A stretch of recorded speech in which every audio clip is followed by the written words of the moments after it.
You might be missing out on literally thousands and thousands of views on your video. On your next video, on maybe the video you just made. It depends. It depends on how good you are at titles and thumbnails. And that is what we're going to be talking about today.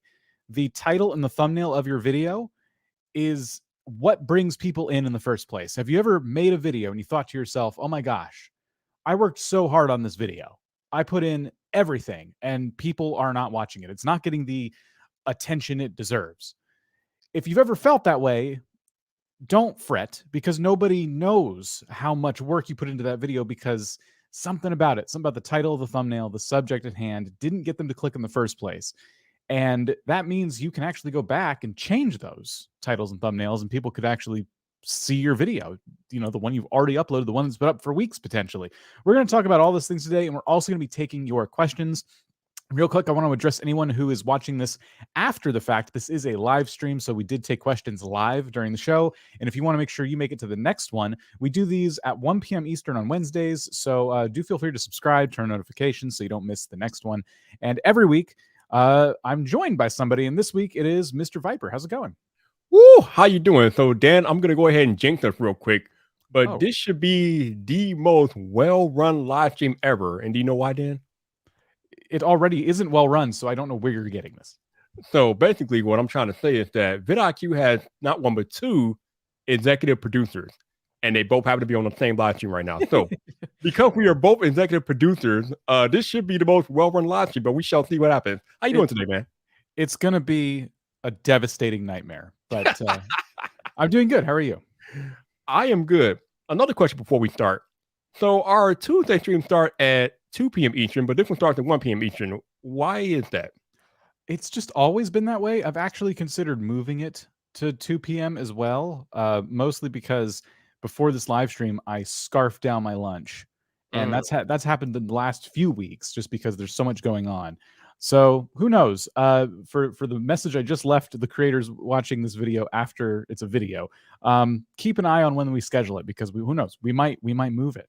It's been something I've been thinking about doing. So all right. Well, today we should have an awesome conversation in store. So let's rock and roll. Yeah. So I want to show folks I want to go over our general title and thumbnail kind of theories, right? Like we always talk about this stuff, and it is, I think, super important to just take a step back and look at the home feed, right? Now, this is the vidIQ home feed. We get all kinds of weird and wacky recommendations because we audit channels like all the time. And so our home feed, like YouTube has a really hard time pinning down what the heck this vidIQ person watches, right? Everyone's home feed looks different though. It really depends on what it is you tend to watch on YouTube. And this is prime real estate. You're trying to get every video you have on the home feed and thus clicked on as a result. You want to be in as many people's home feeds as you can be, and you want people who see it to click on it. And you'll notice on the home feed, there's all kinds of different creators that appear, right? So all of these people are kind of fighting for your attention. This is why your titles and your thumbnails are so important. As you think of questions to ask us, by the way, today, please be sure you're writing them down. We are going to do a Q&A section after we finish talking about titles and thumbnails today. So one thing we talk about quite a bit, Viper, is the idea that you should plan your titles and your thumbnails before the video. Is this, I still struggle with this because it really depends on the kind of content I make. Are you doing this? Are you having success? How's this going for you specifically? Yeah, it's interesting that you asked me this because, as most of y'all are aware, I started a brand new channel this year. And one of the things that I wanted to do differently with this new channel is do what you just said. Actually plan my videos better, having a title, having a thumbnail, plan before I ever hit record. And I don't know what it is. I don't know if it's feng shui or mental organization or whatever it is, but I just feel a lot better myself when I have a title and thumbnail planned out. I think when you have, especially when you have a title planned out, it kind of sets up the way you make the video. It kind of sets a tone for how you shoot the actual video if you know what the title is going to be. So I personally, in my opinion, I feel like it's very important that creators should think about doing their title and thumbnail first before they shoot the video. Yeah. If you know exactly why somebody clicked on your video while you're recording it, I think that helps a lot. I think it helps because the instant I started the live stream, I started talking about titles and thumbnails. And it's because I kind of alluded to it in the title and thumbnail for this live stream that there's something you're missing, right? And what is it? You click on it. Now you see, oh, okay, it's titles and thumbnails. They're doing a deep dive on titles and thumbnails. Got it. We got right to the point. You'll notice I didn't introduce myself. I didn't ask you to subscribe. I didn't tell you about why it's been 10 days since my last upload. It literally just got to the point. And I feel like my hope is that people watching this, especially after it's a recording, got like to the point quickly and they realize, okay, cool, I'm in the right place, So what I want to show you right now is a tool that we have at vidIQ. This is one of my favorite tools that we have. And it is the preview and search results tool, the thumbnail preview tool, whatever you like to call it. It goes by a few different names here, even internally. But basically, the way it works is when you have a video, whether it's uploaded or the coolest thing is while it's still being posted, like before you publish your video, you can use this tool.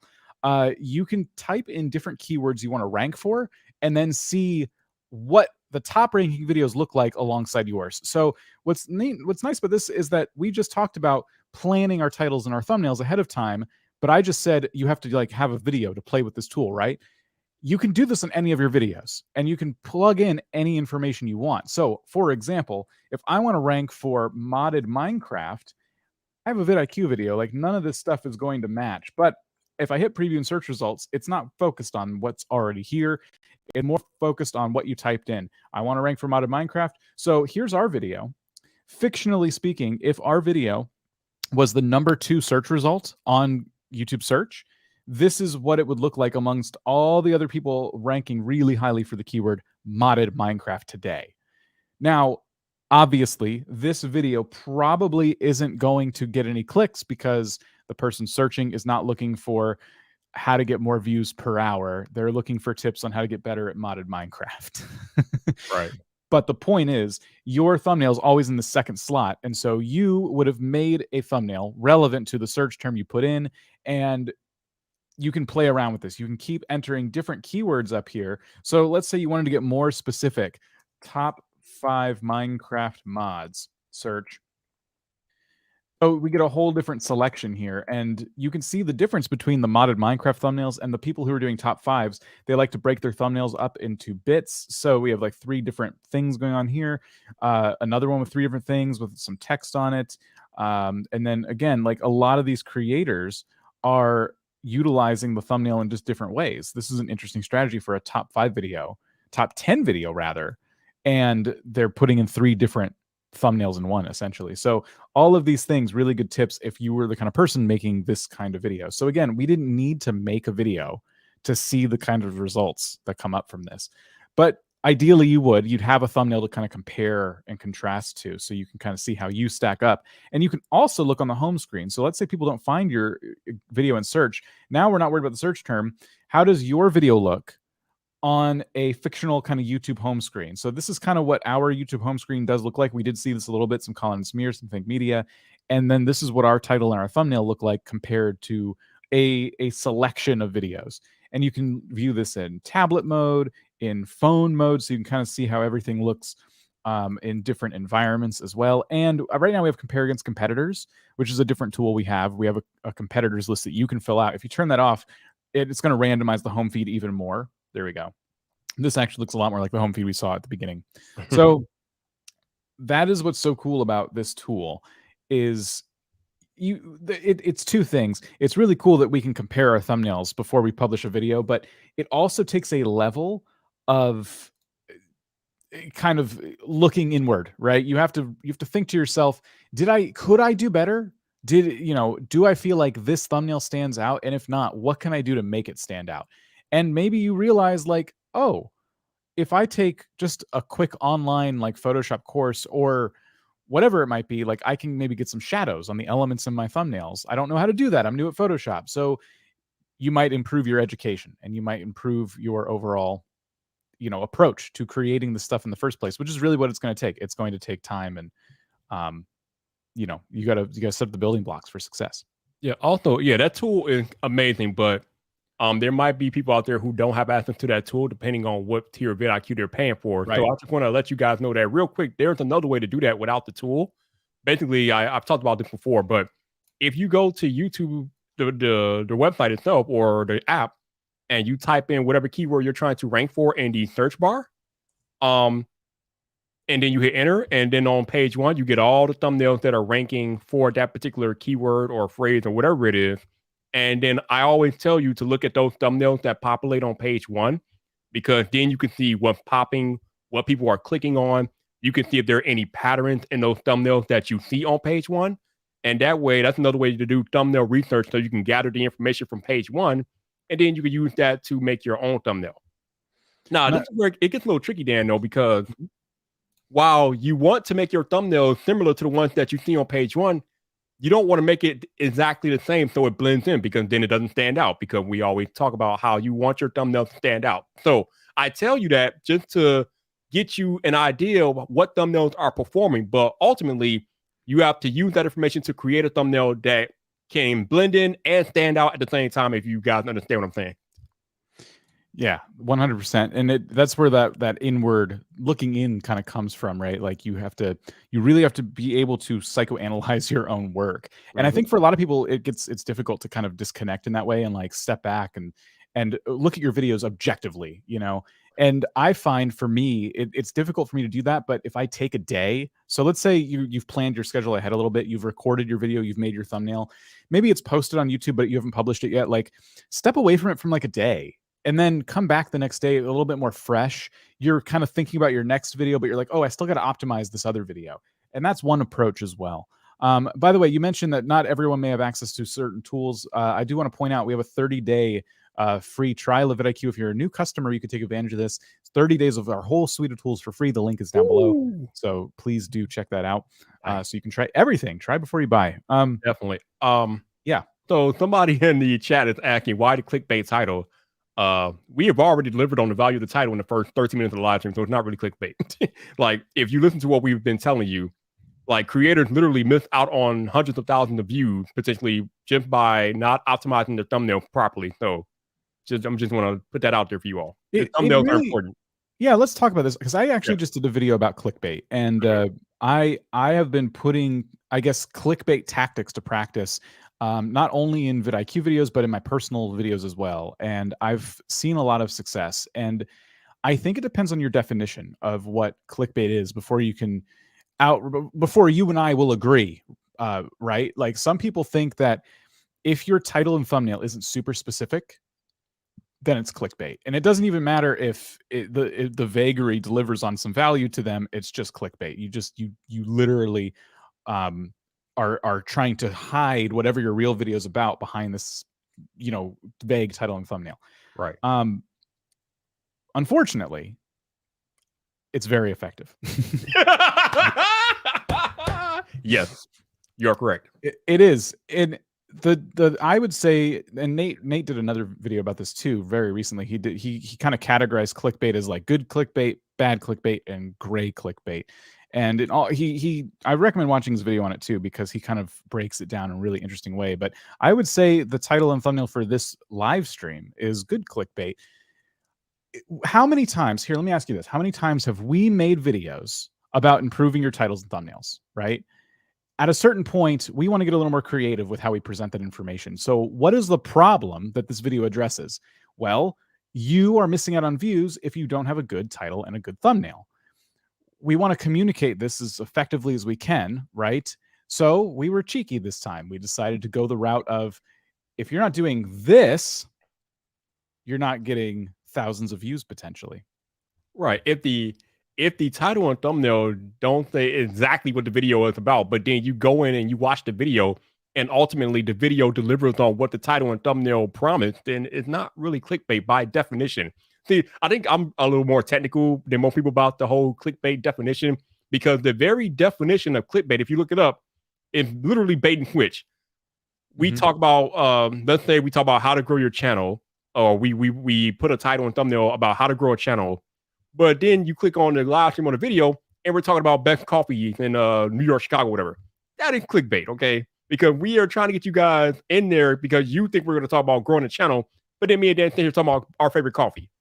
That's not Yes. cool. And that's the clickbait that I think of when I think of clickbait. But I know other people think about it differently. But that from my perspective, clickbait is literal bait and switch. Yeah. Thank you for yes. Nolan's here as well. Thank you, Nolan, because Nolan, what's up? yes, Nolan's joined us on the stream in the past too. Delivering on the promise of the video. If you've done that, you have not, in my opinion, clickbaited your audience. I agree. Here's another example of what some might classify as clickbait. And I remember this was so good. yeah, millions of channels just unlock this. Now, this is an old video, so I guess today they didn't just unlock anything, but at the time it was true. YouTube at the time that I made this video had just announced that the community tab was going to be available to creators with 500 or more subscribers, whereas before it was thousands. Right. 1,000, sorry. 1,000 subscribers got you the community tab. Now it's 500. And in their own documentation, they said that means millions of people have access to this now. And so what I did is I made a choice. I could have said, hey, community tab update, right? But I know that the community tab is a feature that I kind of appreciate more than a lot of other creators do. So what I would rather do is spend my time in the video explaining why this is so cool. But I got to get people to click on it so they can hear my argument, right? Right. So millions of creators just unlocked this. None of it is untrue. Millions of creators, according to YouTube, unlocked a new feature, or they're about to unlock a new feature and at the time of making that video. And it did exceptionally well when it launched. Obviously, because it's an older news story now, it's flattened. But at the time, this was like a 1 out of 10 performer when it came out. And a lot of people, I would hope, watched that video and got not only the value of knowing YouTube just unlocked this new feature for me, but also understanding that this feature is actually really cool. I feel like I'm somebody who uses the community tab to great effect. My community tab has incredible reach. It attracts a lot of new people who's never heard of me before, and then potentially might turn them into viewers. And so I went out of my way to explain that in this video. But the goal was, how do I get people to click on this video about a feature that they might not have access to yet, and or they may just not be inherently interested in? My belief, though, as the creator making this video, was that you should be interested in this, and that's why I made the choice I made there. Okay, let's stick with that video real quick. So, like Dan alluded to, I'm going to go out on a limb and say that most creators probably don't care too much about the community tab. And one of my clubhouses recently, we were talking about how the community tab, or some people were talking about how the community tab is not very well implemented. They don't really use it much, this, that, and the other. So it is in my opinion that a lot of creators don't really care about the community tab. And I think Dan, when he made that title and thumbnail, he was under the same impression. So what do we as creators do when we want to talk about something that we feel like it's important, but the masses don't really resonate with, or they don't feel like it's important? At that point, we have to find creative ways, air quotes, we have to find creative ways to get you all to click on the video. And that is when we have to do things like Dan just did and package it in such a way that it makes you at the very least curious about what the video is going to be about. Millions of creators just unlocked this. Of course, all of us are going to be curious, like, wow, what did we unlock? What can we do now? So, as he mentioned, when that video first came out, it got a lot of views because a lot of us were curious about what it is that we just unlocked. Now, ultimately, we're talking about the community tab. And like I said earlier, most creators don't care about the community tab. So if Dan would have put creators just unlock the community tab as a title or a thumbnail, it wouldn't have got nearly the traction that it got because, again, we are under the impression that most of you all don't care about the community tab. But it is very important, and we want to make sure that we explain why it's very important in that particular video. But we can't get that message across to you, the audience, if you don't click on the video. So this is the thing that all of us as creators have to go through at one point or another. There are going to be times in a creator's life where you want to make a video, but if you make a video about the actual topic that you want to talk about, it might not appeal to a broader mass audience. So you as the creator have to come up with creative ways to figure out how to get people into the door. And what Dan just did and what he just demonstrated is how he got people into the door. And a lot of y'all are going to have to make the similar decision if you want to get people to watch a particular video that you make that might not be the most interesting thing in and of its own, but you can still package it in such a way that makes it intriguing. And it's that intrigue that gets them in the door. Yeah. So that is a quick overview of thumbnails and titles, I want to show you a couple of other tools that we're working on right now that I shouldn't say working on, that we've released more recently to kind of help address uh, a couple different sides of this. So first up is going to be daily ideas, which generates for you, if you have the full vidIQ Boost package, 50 ideas per day. Now, a lot of these kind of are in the form of titles, but we like to remind people that we expect you to take these ideas and kind of, you know, make your own title happen with them, right? So some of these might make for good titles, but some of them feel a little bit long to me at times. But I get where the tool, the AI, is kind of coming from. And then from that idea, I can kind of go my own way and figure out, okay, how do I want this video to come together? So how to get more views and subscribers on YouTube, channel reviews. We do our channel audits, our channel reviews quite often. I'm going to dismiss that one because it's kind of something we always do, right? So you dismiss it, it goes into your list of dismissed ideas. And then here, YouTube contents first in YouTube. It doesn't really make a lot of sense to me, and it is AI, so I will dismiss that one. How to get 4,000 watch hours on YouTube. Easy monetization process, YouTube 4,000 watch hours hack. Now, it's funny, I'm actually working on this video right now, how to get 4,000 hours on YouTube. So I'm going to go ahead and save that, but it's telling me this is a good time to make it. The view prediction is very high. This is a really good time to be focused on the concept of 4,000 views per hour. So I'll save that one. We can come back to it. So what's really cool about daily ideas is that it's catered to your channel. Those were our ideas, but if you install the tool and it has time to analyze your content, it's going to give you ideas for your channel, for your specific niche. And it's going to tell you with the prediction tools if that's going to be something that is going to be a high impact for your channel. Let's say you pick one of those ideas and you're like, okay, so here, let's go to my clickbait video. And you're trying to think of an actual title for it because, like we said, the title of that video was very, very long. Well, we have another AI tool that we've released very recently, and as you type in keywords, it'll help you think of less clunky ways to title your videos. So let's say I want to rank for 4,000 hours YouTube. Just some keywords, something I think someone would type into the search bar, right? Get AI title recommendations, 4,000 hours YouTube and YouTube. What is it? Some of these, again, better than others. 4,000 hours on YouTube in a year. How is it possible? Okay, that's an interesting concept. Getting 4,000 hours of watch time in 1 year. So I might go down this road when I'm titling my video, when I'm making the thumbnail, maybe when I'm writing my script, because I haven't actually finished the video yet. How much YouTube views will your video get in 4,000 hours? Doesn't really make sense. Let's refresh it. 4,000 hours of YouTube, 4,000 hours of YouTube in 1 year.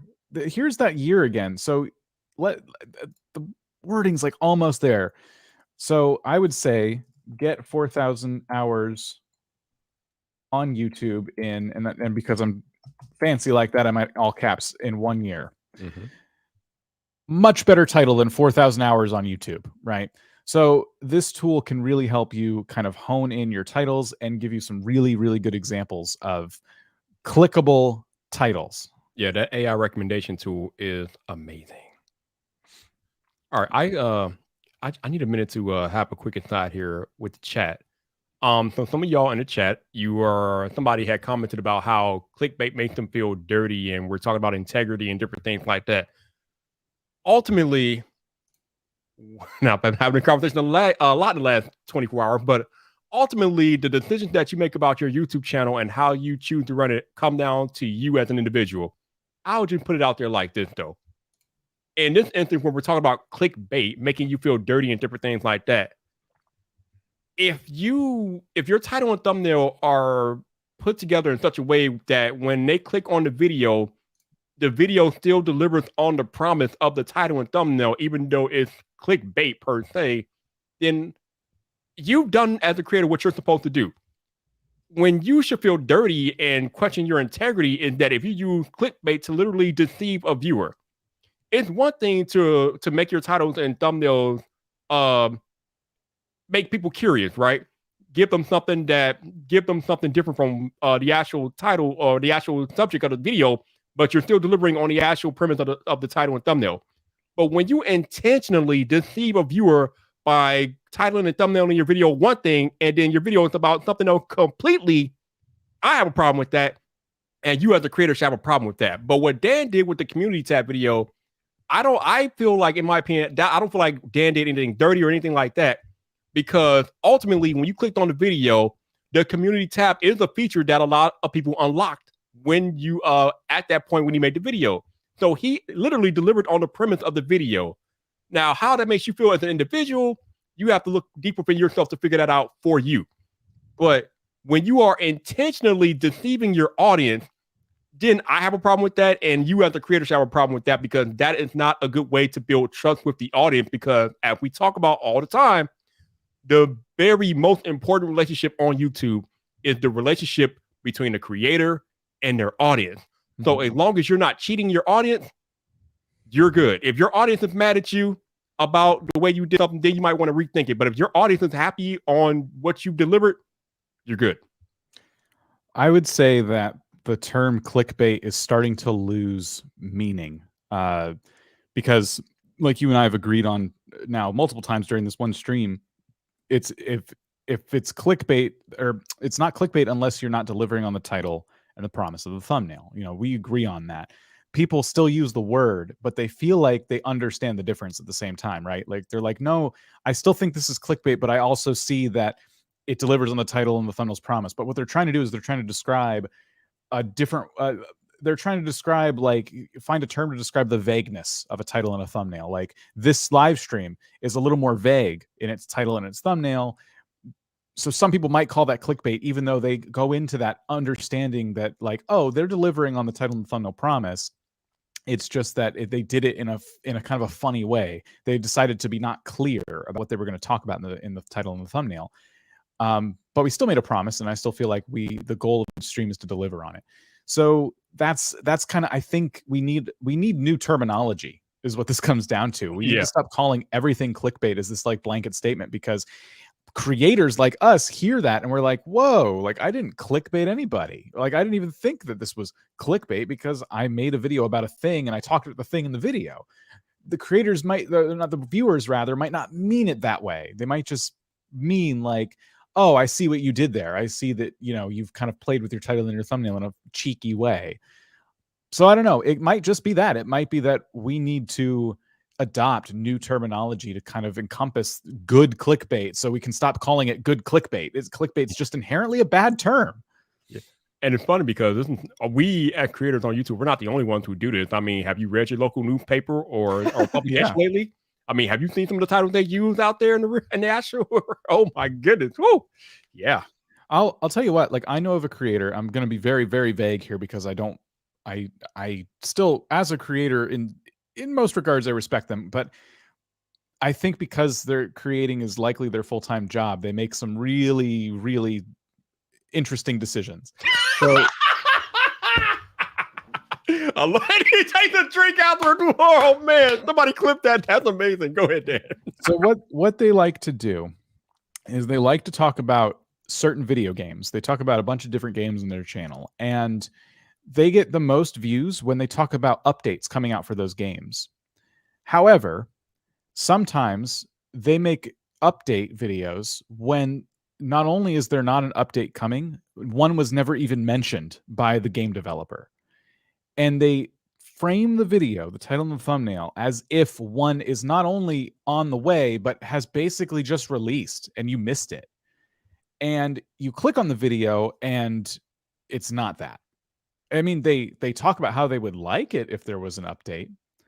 So that's the part that's like they might feel like they're in the gray area there, but literally, in my opinion, as a viewer of the video, like your title and your thumbnail told me that there was an update to this game, like under no uncertain terms, this game is getting an update. And I clicked on it, and that's not what's happening. You're telling me the developer actually didn't announce an update, but boy, wouldn't that be cool? And that's the opposite. That is the opposite of what you said I was going to get. And that is where I start to draw the line. Like, that is clickbait.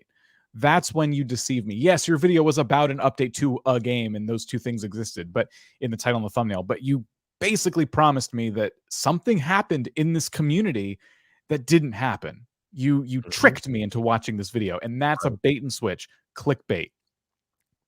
So if you're not doing that to your viewers, I'm telling you that I personally don't see that as clickbait. And the other thing is that your audience will let you know if they feel like you clickbaited them. They will let you know Exactly. real quick. That was my next point. They may have hid the dislike counter for viewers publicly, but you still have this. You still get to see with every video what your like to dislike ratio is. And I would say until you start dipping into the low 90s, high 80%, you've probably not really disappointed the masses. Not only that, they'll leave comments. If they feel like they were deceived, they will literally leave comments letting you know how they felt deceived in the video. Yep. And some of them are nicer than others. Some, like I've seen comments where people are like, if you had just titled this video this way, I wouldn't have thought this other thing. Like they understand, they kind of wish you did it differently. And then some are just gonna be straight up mean. And in those cases, if yeah, ignore mean comments you get here and there. But sometimes if the overwhelming majority of your comments are telling you, you tricked me and I don't appreciate it, then maybe listen to them. Maybe take that as a lesson and fix that video, and then the next video, do a better job. But the last thing I would encourage anyone to do is deceive their audience. And that's what I said in my clickbait video I made recently. But I literally made the title and thumbnail of that, should you clickbait? And the title, that's what it says in the thumbnail. And the title is "The Only Way to Grow on YouTube in 2022?" ? So I'm pushing it. I'm pushing the envelope there a little bit. I'm saying like, hey, clickbait, huh? And then the first few seconds of the video, I dive into the explanation of like, how am I going to sit here and convince you that clickbait's good? And you already, I would like to think that you clicked on that video and you already realized that like, oh, okay, this is going to be a deeper conversation. This person isn't just going to outright tell me, hey, everyone who said clickbait is bad is wrong. That's not what the video is about. So, right, yes. Sorry. I was going to say a couple of things. This is Wednesday, and on Wednesday, we do not do channel audits. So if you are hoping for a channel audit, please come back on Tuesday. That's when we do the channel audit. Yes. And we are going to get to your guys' question in a few minutes. I just want to go over a couple more things with Dan here, and then we will definitely get to your questions. So if you have questions, hold on for another 5-10 minutes, and then we'll get to them. About the whole, here's the thing, people. Ultimately, what we as creators are trying to do is get people to watch our videos. And again, as I mentioned earlier, there might be a topic that's not that appealing, but you still want to find a way to get people to watch it. But the other thing is that you're not always going to make your title and thumbnail clickbaity or intriguing. Like if I'm doing a how-to video, there is no way to make that enticing. It is a literal how-to video. So just title it as you would normally title it, how to do such and such. Or if I'm doing a product review on an iPhone or something like that, I can't make that more intriguing. It's an iPhone review. Just title it iPhone review or something of the. Now, what I will say is you can put an opinion on something like a review. Like you can give an opinion about how you feel about the phone and then put such and such review. But what I'm trying to say is that there are some instances where you need to title and thumbnail your video just straightforward, because that's the best way. Because obviously that is more like search related content, and people are searching for that particular title or thumbnail or keyword or whatever, and they're going to click on it because they're searching for it. So in some instances, it's not a good idea to try to be creative about your titles and thumbnails. In some instances, it's better to be straightforward. But again, that will be up to you as the creator to decide how best to move about it, depending on what you're talking about in a particular video. But don't try to get cute all the time, because sometimes you will just out cute yourself, and that ain't a good look. Flutter Slime says, instead of clickbait, call them spin titles. Yeah, that's kind of, I mean, that's what you're doing. You're putting a spin on a subject. So I want to get to everyone's questions. Here's a couple of ways the Q&A is going to work today. So hashtag question in front of your question helps us pick out your questions versus just comments going by in chat. I've already started one question, which we'll get to in a minute. And when I say start question, I mean sometimes we take your questions and put them in the background and we get to them. So no need to spam. Not only will we be taking your YouTube questions, if you got questions about titles and thumbnails especially, also, this is Creators for Peace Week, which means we are encouraging creators to make content under the hashtag Creators for Peace in an effort to help the humanitarian crisis in Ukraine, help with the humanitarian crisis in Ukraine. So if you want to talk about Creators for Peace, please do include those questions as well. We want to help you if you're thinking about making a video, but you're wondering how to do so. Maybe you're a certain kind of channel and you want to make a Creators for Peace video, but you're struggling a little bit. Like, please do let us know. We'd be happy to go over some of those questions as well. And speaking of, I need to check if there's a link in the chat. Viper, do you mind starting some questions or maybe I going will for the first do one? that. Absolutely. Let's see. Ooh, that's a good one. Start that one. Let's see what else we got here. Also, shout out to the 248 of you watching the live stream today. I appreciate all of you all. Actually, I said we appreciate all of you all being here. I know you guys could be doing anything else with your Wednesday, but you guys have chosen to be here with me and Dan. So thank you for that. Definitely appreciate you guys being here and participating with us on this live stream. Absolutely. So I'm just updating the description with the Creators for Peace link Okay. right now. And then also, I'm going to put it here in chat. If you want to donate, if you want to sign up, we'll have those links for you. Okay. All right. I'm going to go ahead and start answering questions if that's okay with you, Dan. Yeah. All right. So wait, where'd it go? Where'd it go? Oh man, I lost it. All right. Let me go back to the one that we started. All right. So let's see. Christianity explained as I understand the value of a good thumbnail. My current thumbnail uses a landscape photo for background. I use text as a way to get people to click. How can I improve?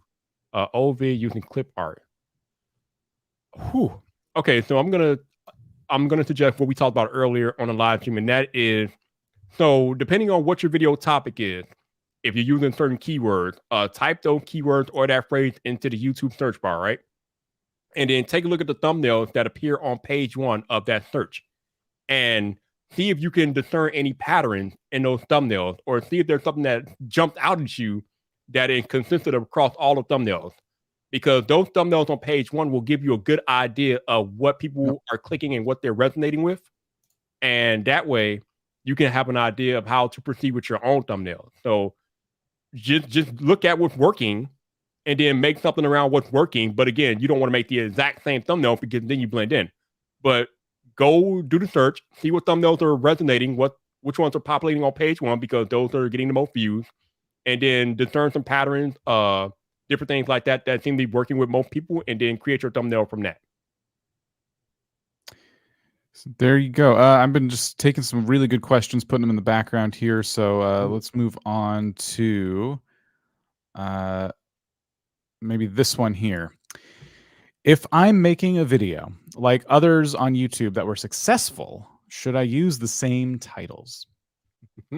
I would say no in most cases because unless you're straight up copying another creator, which I would say is not a very good use of your time because that creator already got to that topic in that style, right? You're going to be approaching the topic in your own way, right? So you're always bringing your own something to these topics on YouTube. So what can you do to make your title and your thumbnail differentiated from their title and thumbnail, but while also being about the same topic, right? Like there's a lot of topics out there that are of interest to a lot of different people, and there's a lot of crossover. So what you're trying to do is look at this person's title and this thumbnail and say, yes, like this is the kind of video I want to make. This is the kind of video I enjoy watching. I'm going to bring my take to this. And so let's say you watch let's just go back to the example from earlier, a top 5 Minecraft mods video. What you would do is say, all right, that was fun, but maybe I want to up the stakes. I'm going to do a top 20 mods video. I'm going to make it about Minecraft fabric mods instead of Forge mods. And they're going to be all different mods because I have a different opinion about what my top 20 mods are. So you see how different that video became based off of the concept of another successful video. Like, I hope that makes sense. So I'll add on that I've actually done this. I've literally used the title of a bigger creator video and got nowhere with it. So yeah, using the same title doesn't work. Like Dan was alluding to though, what you can do is you could take that title that's working and then create a variation of it. So let's say best building block for Minecraft or whatever you want to do. You can maybe title it something like this block is the most effective one I've used in Minecraft, or some variation of what the most popular title that's working is, just to not blatantly copy it and just to be different. Because again, you want the whole thing about being successful on YouTube is not, well, kind of not doing what everybody else is doing. You want to stand out, although again, this is kind of weird, but you want to do something along the lines that's working because there's already proof out there of things that are working on YouTube. So your content needs to be along those lines if you want to have success. But you still want to stand out. So you don't want to blatantly copy other creators' titles and thumbnails, but you want to take those titles and then make your own variation, make it your own, and then I think that'll work out best for you guys. All right. I'm still seeing some really good questions here. Trying to do a good job of listening to what you're saying and then also grabbing questions. Oh, good. All right. I'm going to move on to the next one while you do that. Let's see. I already got them. Okay. Which is more important, the thumbnail or the title? Oh, man. Oh, boy. Wow. That's the question right there. You know what? This really is an individual question. I mean, it's going to be different for each person. I think in my opinion, title is more important because honestly, I look at the video more for the title than the thumbnail. I mean, the thumbnail is obviously big and it's out there, but I think me personally, when I'm looking at content to watch on YouTube, I'm looking at the title to make sure that the title is something that I want to get more information about or want to watch content on. So for me, it will be title. What about you, Dan? For me, it's both. It's hard to get around that. Like for me, because when I look at the home feed, I see the first example. Look at this. Look at this Think Media thumbnail. The truth. We're holding play buttons. Every YouTube creator knows what these are. What YouTubers don't tell you about starting a channel. And the title's truncated it's not truncated. They just put in ellipses. So these two things work together. This title needs this thumbnail and this thumbnail needs this title. Like, and to me, that's when you've struck gold. That's like the perfect combination, you know? And yes, objectively, there probably are different titles and thumbnails that Sean could have put on this video. But the point I'm trying to make is they're both important. The thumbnail, this nice blue that they use, and then the mind-blowingness of holding all those play buttons like that got me to look at the title. It moved my eyes down. I'm like, what's going on here? Oh, what they don't tell you about starting a channel.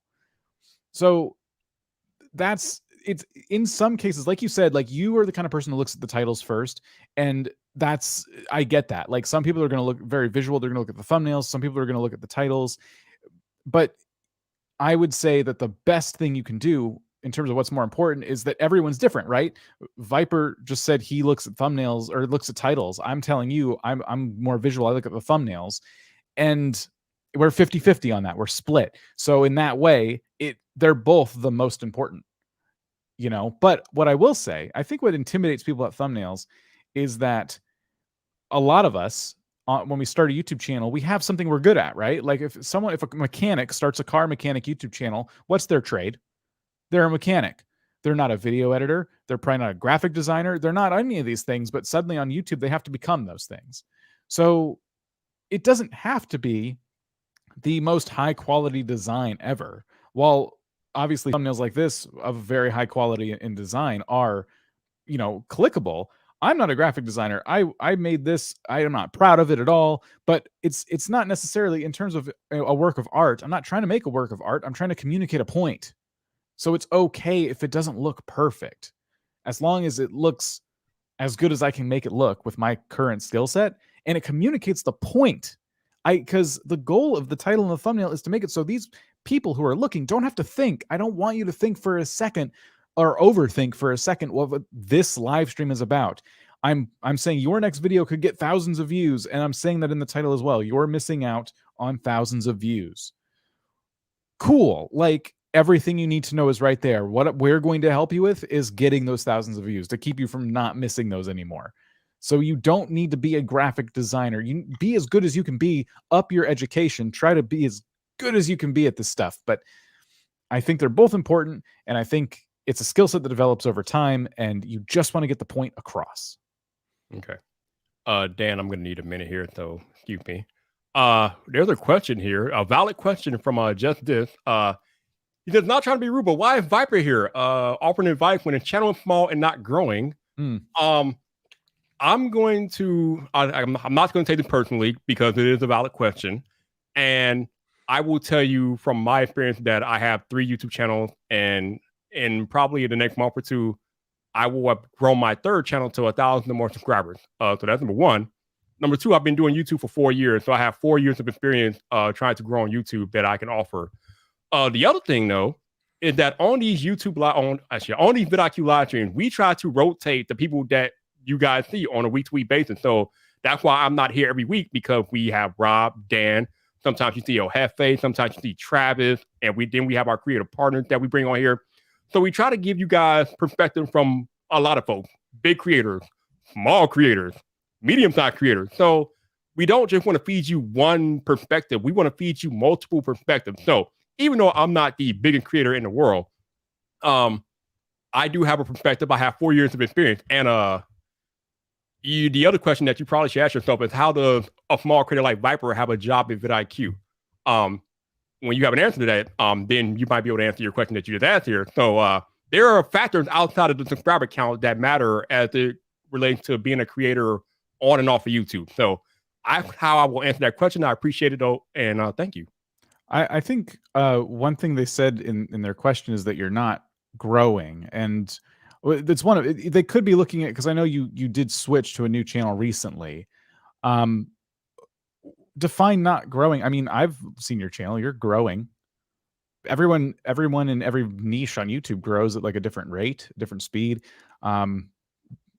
So yeah, I guess it just kind of, maybe I don't know what they saw that didn't look like growth to them, but I think that's a question I would have skipped. So you're a bigger person than I for taking it.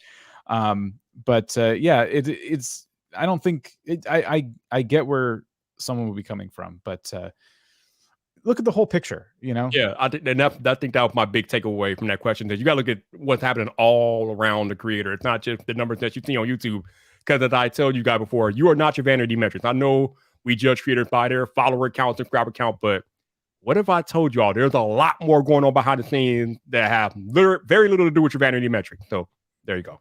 I mean, and you and I both work full time too. It's, working YouTube adjacent, it leaves you a lot less time to work on your channel. Yeah. Anyhow, how do you find trending topics? That's a big thing. I'm still struggling on it. So trending topics what I've always told people is that if your channel is focused, if you know what your channel focus is and it's about this like one thing, it shouldn't be too hard, because you would be all in on that thing, right? So if you're a movie review channel and you review primarily like Marvel movies, you know that Moon Knight is the trend right now because you're a fan of that. It's way easier to find trends of things when you're like a fan of that thing that you're covering, and every channel's gonna be different, because like, how do you jump on okay, well, I'm a fan of cooking. I watch cooking channels, but what about trends in the cooking niche?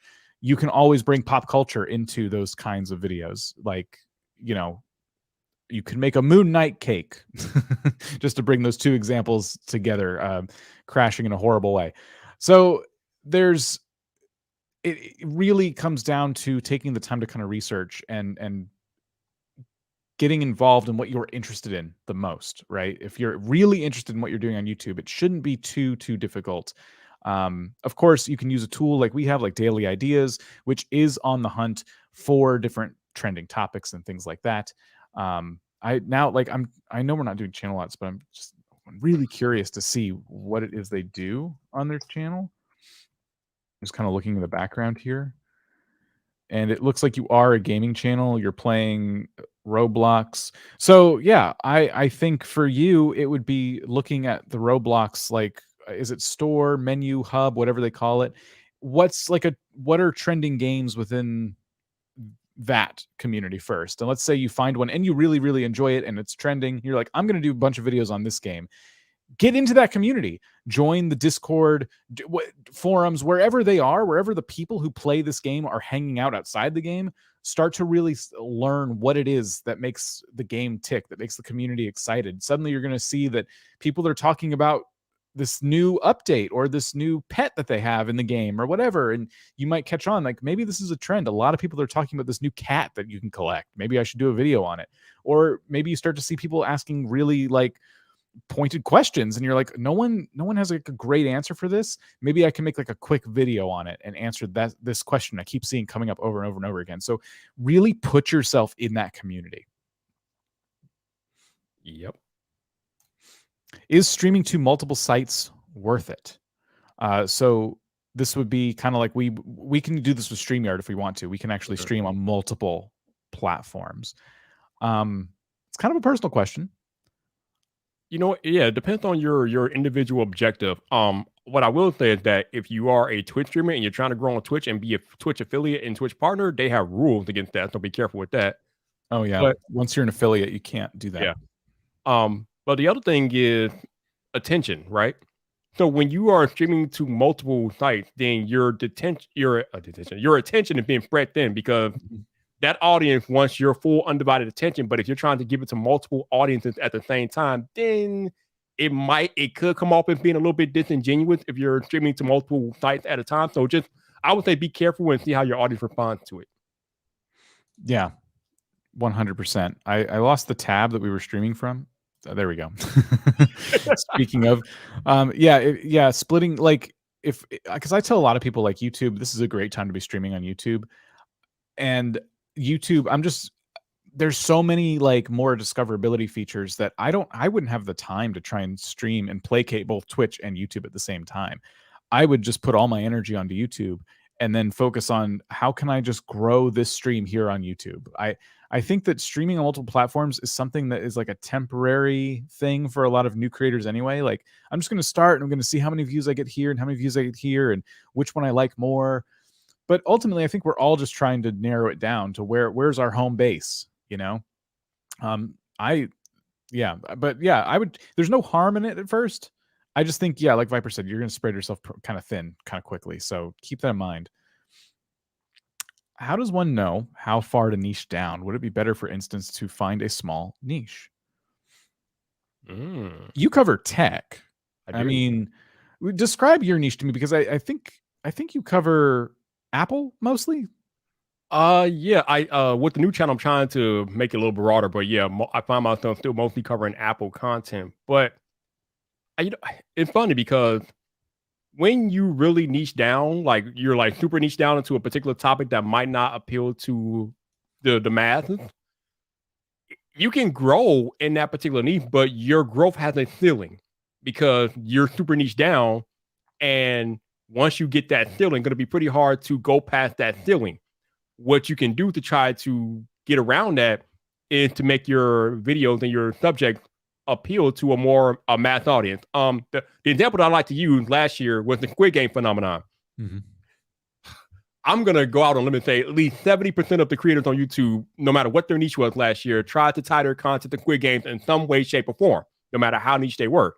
And they did that because Squid Games, as you all know, was a global phenomenon.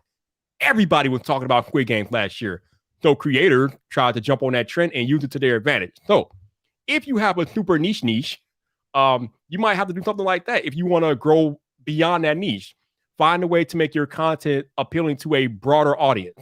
Because again, if you are super niche and you're just concentrating on that super niche, you're going to hit a ceiling and then you're not going to be able to go past that ceiling. But ultimately, you'll have to find a way to broaden your content maybe a little bit so you can appeal to a bigger audience.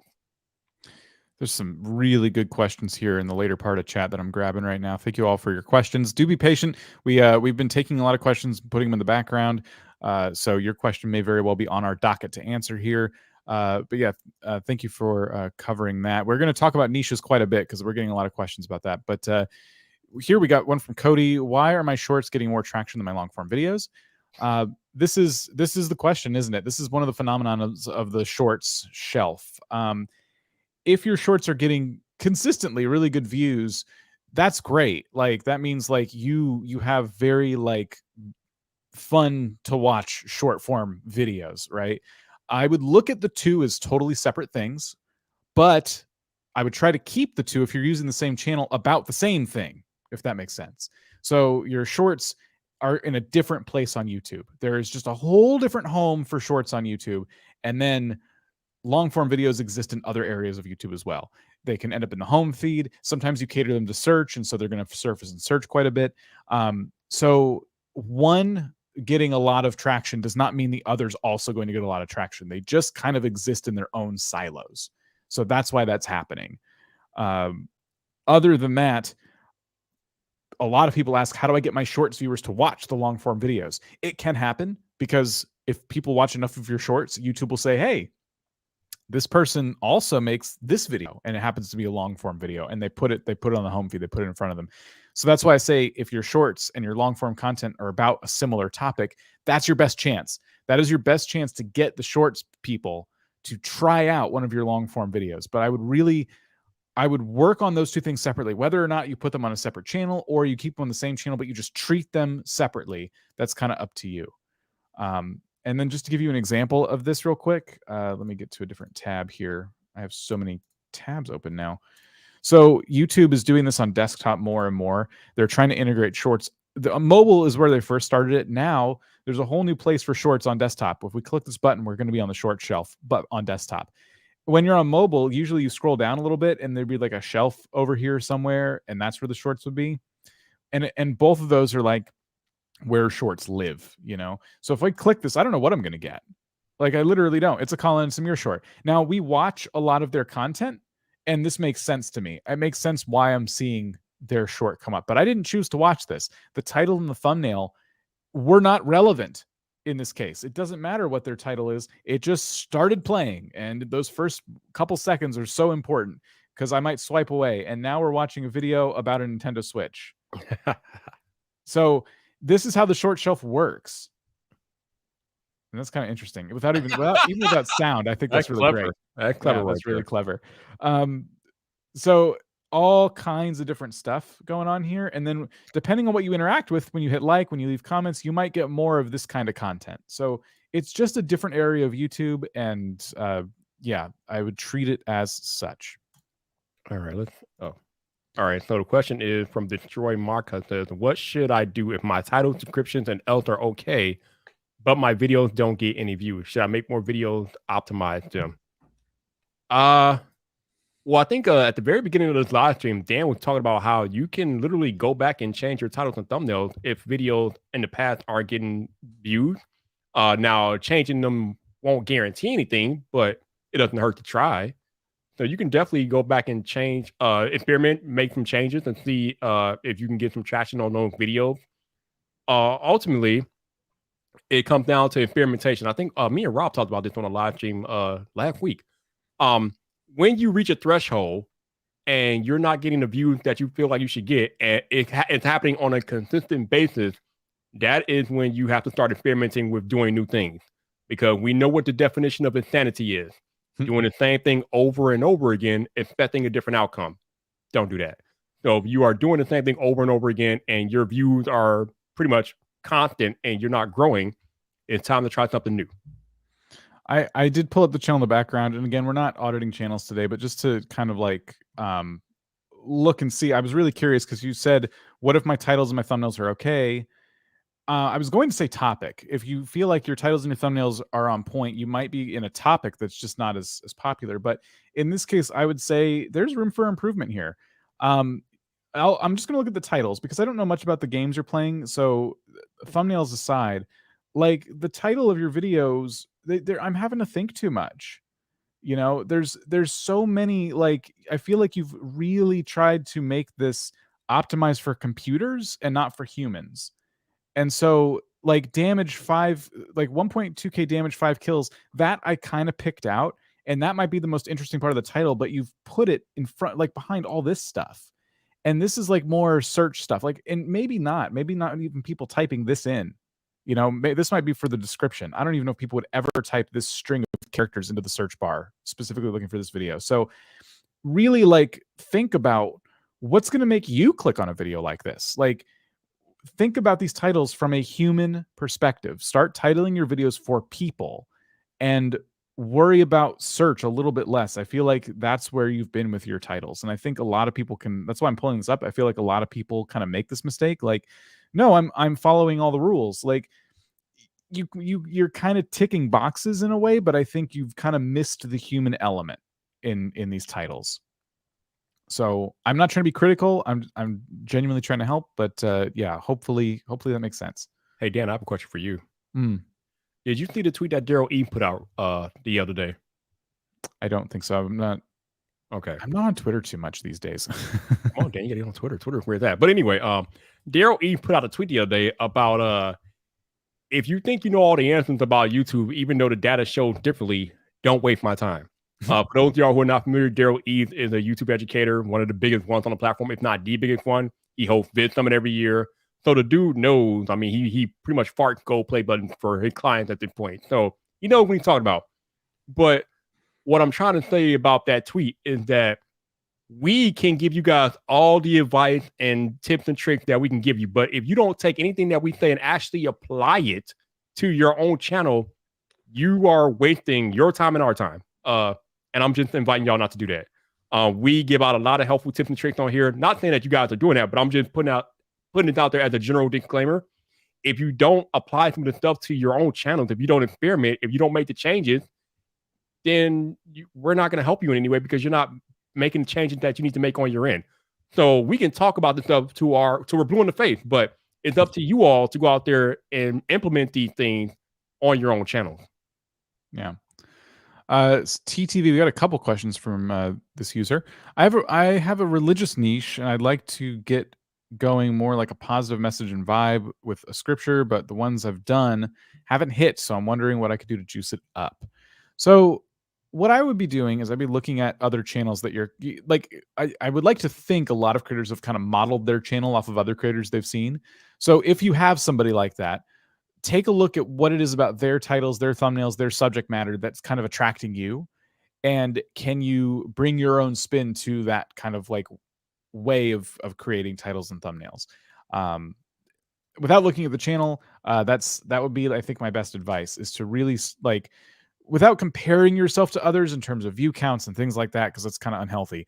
I would be looking at the people in your space and how they're getting on, how they're doing it, because they kind of pave the way, right? And especially if they're targeting the same audience you would like to target, that would be kind of my approach. And then the other question from TTV is, I've been told busy thumbnails are bad, but how do you get the theme of a video across in an effective way? I'm going to use one of the most popular analogies in pop culture, and that's KISS. Keep it simple, stupid. I can't put it any more plainly than that, you all.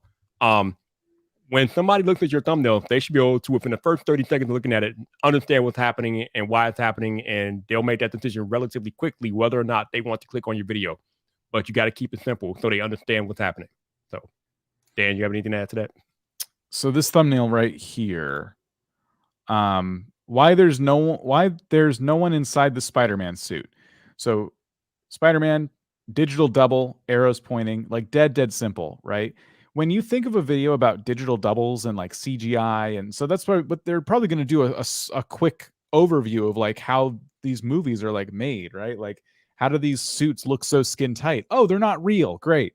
So you could take so many different approaches. Like, you could imagine like they could have used, instead of splitting the thumbnail like this, they could have used only the green like frame, right? And you wouldn't have known it's a Spider-Man video until you read the title.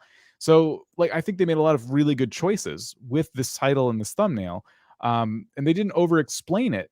Why there's no one inside the Spider-Man suit. Like, it's like a quick sentence. They even used like lowercase letters. Like, this is a trend right now too. Like, not capitalizing letters in a title where you normally would. Like, if you were writing a book cover or something, like you would capitalize some of these. But no, there's no rules like that on YouTube anymore. Like, where they're following a lot of those trends. But without reading the title, the thumbnail explains this to me perfectly. Digital double. I'm already interested. I don't even need to read the title, and that's what you have to get with your viewers. That's why I keep saying this phrase over and over and over again. Don't let me think.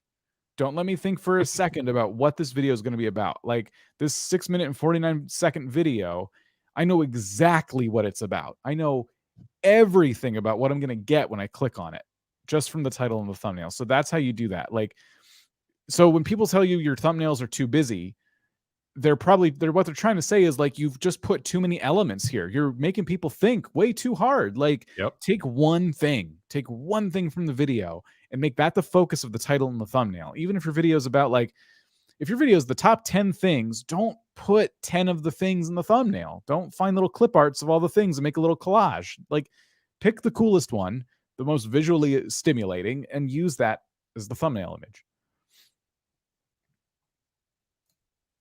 Boom. We got another one here. My channel exploded in December.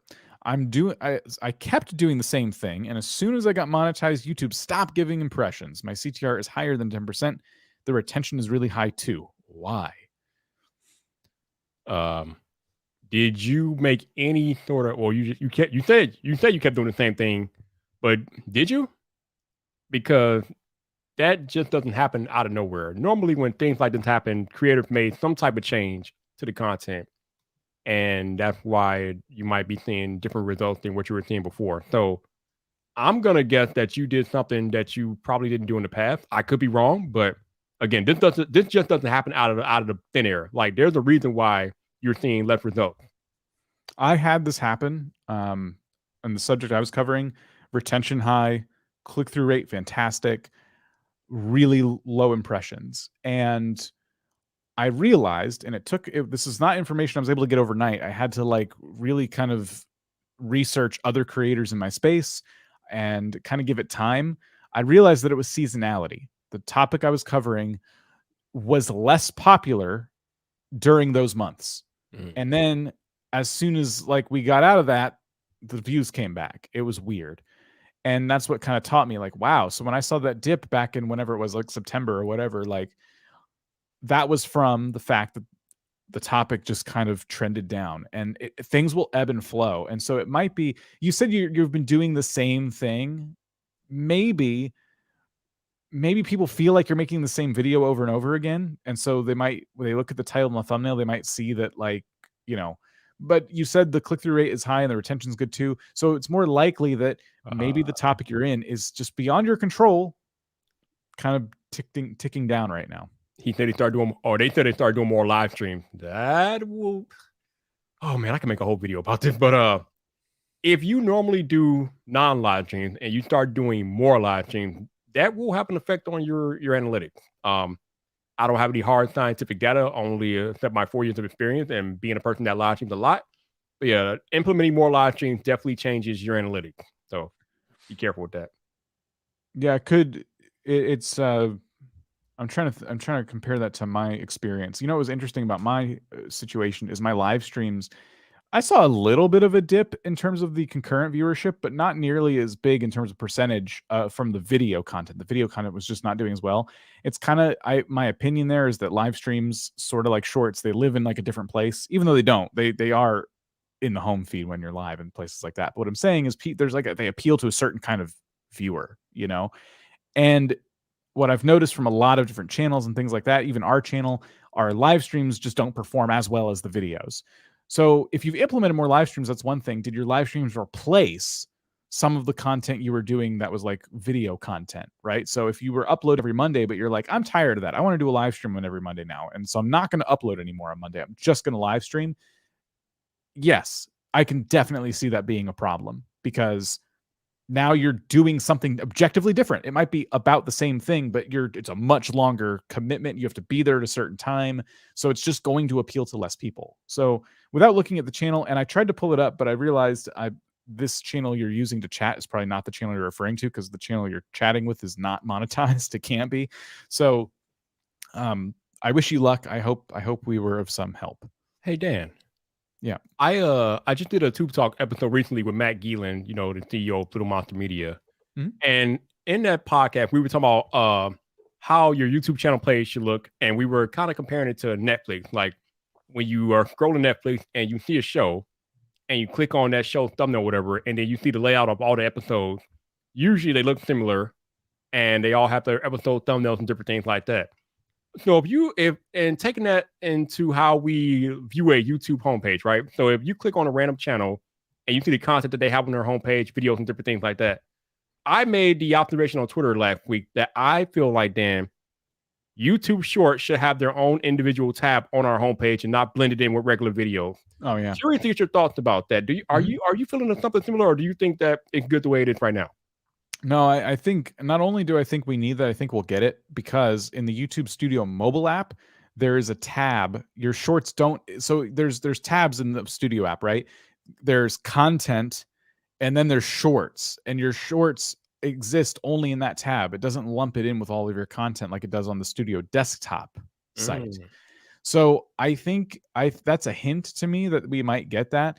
I like it a lot better because like I've been saying all day, shorts are a different thing. They live in a different place. And so I would like that separation to be made really, really clear on YouTube's end. When you're on the on the home page of someone's channel and they've done shorts, those are separated and they look way different. So why not? There's a videos tab, then a shorts tab. And I think I could see that. I could definitely see them doing that. Yeah, and the reason why I brought that up is because again, you gotta know I work for vidIQ and we do a lot of audits, and we're auditing all these channels, and every time we go to their video page on the desktop, you have regular videos and then you have a bunch of shorts like littered in, and it just looks messy. So if I feel that way, chances are I'm not the only person that feels that way. So I'm just curious about how viewers think about that when they land on a potential creator's page and they see you got all these little shorts, because you all know a lot of times we tell you guys not to make thumbnail for short, so they got the little bars on the line, and then you have the regular video thumbnail, and it looks crazy. But I digress. Yeah. I think for people like us who look at the video tab quite a bit, it's annoying, but I would say a lot of people probably don't go to the video tab of a creator's channel, like unless they're like a big fan and they're really like trying to make sure they watch the content, they don't want to miss anything. But by that point, they put up with it because they're already a fan. They're already like locked in. If they're going to your channel to find your content, they're probably locked in. So I definitely wouldn't. I'm like, it's not something I'm worried about, but I would like it for my own, like you, for my own, like, you know, what would you call it? Just appeasement. I would like to see that separated. Gotcha. All right. Next question comes from Zap Maggot. Wow, what a name. Zap Maggot says, "What is the best way to move from a dying niche to something else while keeping your community?" Oh, I think Dan can answer this better than I can, but what I will say is that when you begin that pivot, you want to pivot to something that is as similar to what you were doing if possible, if you want to hold on to your audience. Because if you try to pivot to something that's radically different, you are going to alienate people, and they're going to leave, like, because you're not giving them what they came to your channel for originally. This probably happens more often than we think, because like Dan was talking about earlier, some content is seasonal. So if you're doing Christmas content, obviously Christmas doesn't last forever. So you got to make the pivot to what's the next holiday after Christmas? I don't know, July 4th or whatever. I don't know. Easter is the next holiday. So maybe you pivot to Easter content, but the pivot has to be something that the audience can stomach. It has to be content that is similar to what you were doing before. But I'll let Dan jump in. Yeah, I was just looking in the background, what you're doing. So not only do you need to find a similar game to the one you're playing, so that like you have the best chance of attracting an audience, you got to commit to it. Like if you pivot games and you try it for one video and you don't like the results, that's not enough to say, well, that didn't work. You know, it didn't attract as many people as you thought, but no, like I don't care what you do. Like sometimes you pivot games and they could be so similar, and there's just going to be people who don't show up, and that's okay. I think if you're at a point where you're done with what you were doing on YouTube and you're ready for a pivot and you have an idea for what that might be, even if it's not the same or remotely the same as what you were doing before, just commit to it. Just commit to it. Make sure it's something you genuinely love to do, and then go all in on it. As long as you genuinely love it, don't go all in on something you're not super into. But if you genuinely love this game, like, it's a little bit different, doesn't matter. You will lose people. You got to be okay with that. It's just going to happen. I would say, given the size of your channel, you have a small sample size here. It's not the biggest channel. So you might lose some people, but the ones who are most loyal to you will probably still be around. And the ones who don't want to watch anymore, there's probably nothing you could have done to keep them watching anyway. Truth be told, because if you're going to be done with your game, and you're going to have to move on. So commit to it. That's what I would say. All right. My thumbnails have a good click-through rate, but perform mediocre. Does that mean I need work to work on retention? So when you say perform mediocre, I'm guessing you mean the video. So you have a good click-through rate, which means those are performing, but the videos themselves get views that are not satisfactory. And in that case, retention could be it, but you got to look at your analytics. You got to look at your retention, and you got to determine, yeah, I could improve this. So let me pull up a retention graph real quick, and show you kind of what I would be looking for. So let me pick my video here. All right. So YouTube always highlights the first 30 seconds of a video. And one of the things you want is to keep this line from being steep in that first 30 seconds.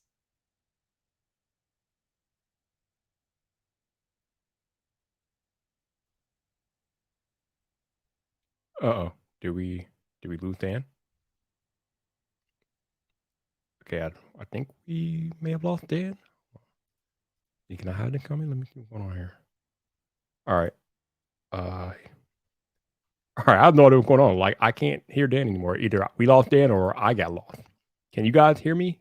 Let me know. Okay, all right. Looks like I'm still on here and Dan's not. Okay. All right, so Dan froze. I don't know where Dan is, but yeah, the whole CTR click-through rate thing, like you were saying, YouTube highlights the first 30 seconds, and it might be a retention thing. So you have to figure out ways to keep your audience more engaged with the video, because it's not just about your titles and thumbnails. It's also about how long you keep a viewer watching your particular video. So whatever you can do to increase that audience retention, you want to do. Earlier this year at vidIQ, we were talking about eliminating intros. I've told you all before that intros, especially when you're starting out, nobody cares about your intro. So if you're out here trying to do these fancy splash screens and intros, you are doing the audience a disservice, because they don't know you that well. They only came to get the information that you are providing. They don't care about your intro. They don't care about who you are. So that's just one way that you can improve audience retention, by shortening or realistically eliminating intros from your video. So definitely want to pay attention to that audience retention. All right, we're going to wait for Dan to come back here, and I'm going to take more questions. Appreciate y'all rocking out. So thank you. Good. I'm glad you guys can hear me and see me. Yep, I see I'm still live here, so I'm going to keep going. Let's see. We answered that one. We answered. Okay. All right. Rival Tortoise. I just answered this question on Twitter. That's why I was asking similarly. How do I stand out in niche where everything has been covered and there's already those big creators? Listen. There is no such thing. I want you to listen to me very closely when I tell you all this. There is no such thing as a niche being saturated or oversaturated. You want to know why? I will tell you why. There is no such thing as a niche being oversaturated, because every single individual has their own unique take to bring to the niche. Okay, now here's the thing. If you come in trying to be like everybody else, then yeah, you're going to find it hard to grow, because you're trying to do things that have already been done. You're trying to be like people that have already been successful. It's not going to help. Why would they watch a copy when they can have the original? This, that, and the other. However, if you come in there and put your own spin on it, then you are inherently doing something new that has not been done before. So that is why I will always say that there is no such thing as a niche being oversaturated, because you can come in there and put your own unique spin on the content and do something different that has not been done before. So no, I don't believe in a niche being oversaturated. I should know. I make tech content, and tech has a lot of creators in it, and I still have found a way to stand out in the tech space. And if you don't believe me, just ask around. So it is what it is. But there's no such thing as a niche being oversaturated if you come in there and put your own unique spin on it. And welcome back, Dan. Appreciate you being here, sir. Sorry about that. It's all good. Are we not talking about retention anymore? I was really into that. I kind of finished it up. If you want to go back and rehash it, you're more than welcome to. Just try to keep people within that first 30 seconds, mainly, is what I was going to say. And once you improve that, work in the middle of your video, try to get out quickly too, so you don't have this long lingering outro and people sense your video's over and they're dropping off. It's just some general tips. Sorry, we can move on. That's all good. All Thank right. you So for holding next, it down. no problem. The next question is from Lapta. How do you stay motivated when you have had a hit video before, but are now not able to find the same success, even when revisiting those previous successful topics? Whew, I think this is one that we all go through at one point or another. Like we all hit that plateau, that bump in the road, and it feels like we're not getting any traction anymore. This is a really important time to know your why. And what I mean by that is, why are you on YouTube? What brought you to the platform? Why do you make content? If you have a very strong purpose, if you know your why, then it will get you through times like this. The other thing, the other important part of that why is actually enjoying the content that you make. I cannot stress this enough. It is so critical as creators to enjoy what you do on YouTube, because if you truly enjoy what you do, it will help you get past times like this where you're not finding the success, and you can still keep going because you genuinely enjoy making the content. If you have something like this happen and you don't enjoy making the content, you're not going to keep going. Like, you're not going to do it. So you definitely want to enjoy what you make and then understand why you're doing it, because that will help you keep going.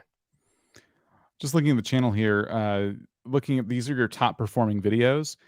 I think you just need a win, honestly. I think that because looking at the views you're getting today versus these, like I've definitely felt what you're feeling, like just not motivated. I think you need a win. Can you maybe go back to making some like top 10 most valuable, like maybe remake this video if possible? Like I would kind of go back to basics a little bit. Like some of these coins, for example, these coin videos just feel really approachable. Like I feel like I don't need to be like a coin collector to appreciate some of this content. Do you have any content like that that could appeal to that like more broad kind of audience, you know? And if that doesn't work, if you're just like maybe you don't enjoy it as much as you were before, because it looks like you did a top 10 here and it got 2.4K views in the last 13 days. Like, you are doing that a little bit. If you feel like though that it's just kind of you're just deflated, it's just not doing what you would like it to do. What else can you do with these coins? Like maybe try another style of content. Maybe try a shorts channel and find a creative way to show off your coin collection using shorts, something visually stimulating. Like I would be exploring other things I could do with my collection, other types of content I would make. It's hard because I'm not coin collector, so it's hard for me to give you really tangible examples. But yeah, it's also hard for us to kind of motivate any creator to keep going. I find it really helps when you get a win, and I think to set yourself up for that, it might be time to either go back to some of the content that was working, and you have been trying that. Failing that, it's time to just test out some different styles of content and see if you can kind of like, get things going again. All right, let's see what else we got in the UK. Go ahead, Dan. Yeah, we looked at that one. Sorry, I'm just taking out questions we've answered already. So it's this one next. Yeah, that's the one left. Yep. All right. So deleted channel 2.0. Yeah. The commentary matter in gaming, or because I see a lot of others don't do commentary and they get a lot of views and likes. That really depends on the individual creator. Like, what are you trying to make your channel into? Are you trying to do just what are you trying to do reviews? Are you trying to do gaming news, or are you trying to just do let's plays? I mean, what is it that you want to do? Because you can have a gaming channel and not do commentary. There's a lot of channels on YouTube that are doing that. It just depends on what you as the creator want to do with that channel and what your objective is. Mm-hmm. I think if I find a channel that doesn't do commentary, there's something else going on usually. Like a gaming channel, like I've seen channels that do really intricate designs in certain games without commentary do really well because there's like this really visually appealing element to them. So they can put up a couple little text bubbles or something and they never talk and it's still great, like really nice, engaging content. Sometimes they're like silent film comedy style videos. And by silent, I mean there's music and sound effects, but there's no one talking. There's no one like commentating. There's nobody giving voice acting. It's literally just the story is telling itself because the characters are doing things and you're just kind of absorbing this story. You don't need people to talk. So in those kinds of creative styles of making content, no, you don't need commentary. But if you want to be the channel that just plays a game and you want the best chance of success, commentary is the easiest thing you can do because it brings your personality to it. Anyone can watch a playthrough of this game, and likely, especially popular games, the playthroughs come out before anyone even gets a copy because IGN and all these big media companies get the games early. So they're already covering the game front to back. How do you compete with that? You have to bring your personality to it. So it depends on the kind of content you're making. Commentary can help a lot. I think if you're just trying to make a channel where you play through a game silently, the competition there, you're not giving yourself enough tools to grow, in my opinion. Yep. All right, I'm starring more questions. So let me get to the next one. I just start here. I got this one here. I stream story games, but views typically only come in during the live stream. Is it a good idea to switch to walkthrough videos instead of live streams? I would say that if you want to be a streaming channel, making videos like walkthrough style videos, now we're talking about video editing. We're talking a whole different kind of workload depending on how you approach that. Have you tried taking clips from your stream and adding those to your content library? So what you would do is set up in OBS, it's called a replay buffer, and you can set it to any time frame you want. I would recommend maybe like 3 to 5 minutes. And when something amazing happens, right? You can hit a button if you use a Stream Deck, or you can just tie it to hotkeys on your keyboard. You hit a button and it'll capture the last whatever you set it to, 3 minutes or whatever, and it'll save that on your hard drive. And when you're done with your stream for the day, maybe the next day or whatever, you go into that clip folder and you start taking these clips and making them into these fun bite-sized videos. And the point of these videos is to attract new people to the channel. And because the content is so similar to the content you stream, there's a really high chance that the people who enjoy those videos convert to stream viewers because they don't want to miss it live next time. Your job as the editor in that case is to make sure that the videos that you create, the clips that you create, have enough context to where if I watch it, I didn't need to see your live stream. I get all of the context because of your editing and the story you tell in that little tiny clip. And if I enjoy myself, I'm likely to subscribe. I'm likely to click the next time you're live. So I would do that. I would try that as a strategy, create like a content ecosystem if that's something you're into. Otherwise, walk through videos that you can have a very specific goal in. Like if you're giving a walkthrough, I would take it a step further and try to create some stakes, create a goal, and that becomes maybe more searchable, a little more clickable. That's another strategy, certainly. But I think live streams are still great, especially in gaming, if you can create this kind of ecosystem. I can give an example if you want, because I keep bringing this channel up. I have my screen up. Thought it was up. So this is a channel I watch quite a bit. It's called Josh Strife Hayes. They cover a lot of MMOs. This is like their long form content channel, but they're a Twitch streamer, and they have a number of channels that they're growing, and they have this whole content ecosystem. So they put their Twitch replays on this channel. They have just a gaming channel. I think that's the one. No, this is just a gaming channel. Then there's this one, Josh Strife Says. This is only clips of this person's live stream, and you can see how short they are, and they're just funny moments. They're just stuff he says that he thinks of on a whim. They get captured as clips and they get uploaded to YouTube. There's some editing done to them, but not a lot. And all of these channels are growing simultaneously, and as a result, the Twitch stream also grows because people see these clips and they're like, I gotta watch this person live. You know it's a stream because there's like a live chat going from when the clip was captured. So it's very obvious that you're watching an old clip from a stream, but there's enough context there that you didn't need to be at the stream to appreciate these. So I really respect Josh's overall content strategy, and I've been using it as an example more and more because it's if you're passionate about live streaming, it's a really good approach. Yep. All right, we get a question from Primo. How do I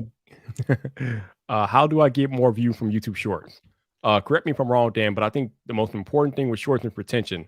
So that means that you don't make the video any longer than it has to be. If it only has to be 15 seconds, keep it 15 seconds. 30 seconds, 30 seconds. But the key with Shorts is to have people watch as much of the short, preferably the whole thing, but as much of the short as humanly possible, and that will take you a long way in getting more views. Yeah, you really want to focus on the editing because, like we demonstrated a little while ago, you click on that shorts button. Sometimes you just don't know what you're going to get, and you scroll to the next one. You don't know what's up next. You don't know what the title is going to be or the thumbnail. So you really, as the creator, want to captivate people in that first couple of seconds before they swipe to the next one. It's so easy to swipe away from a short.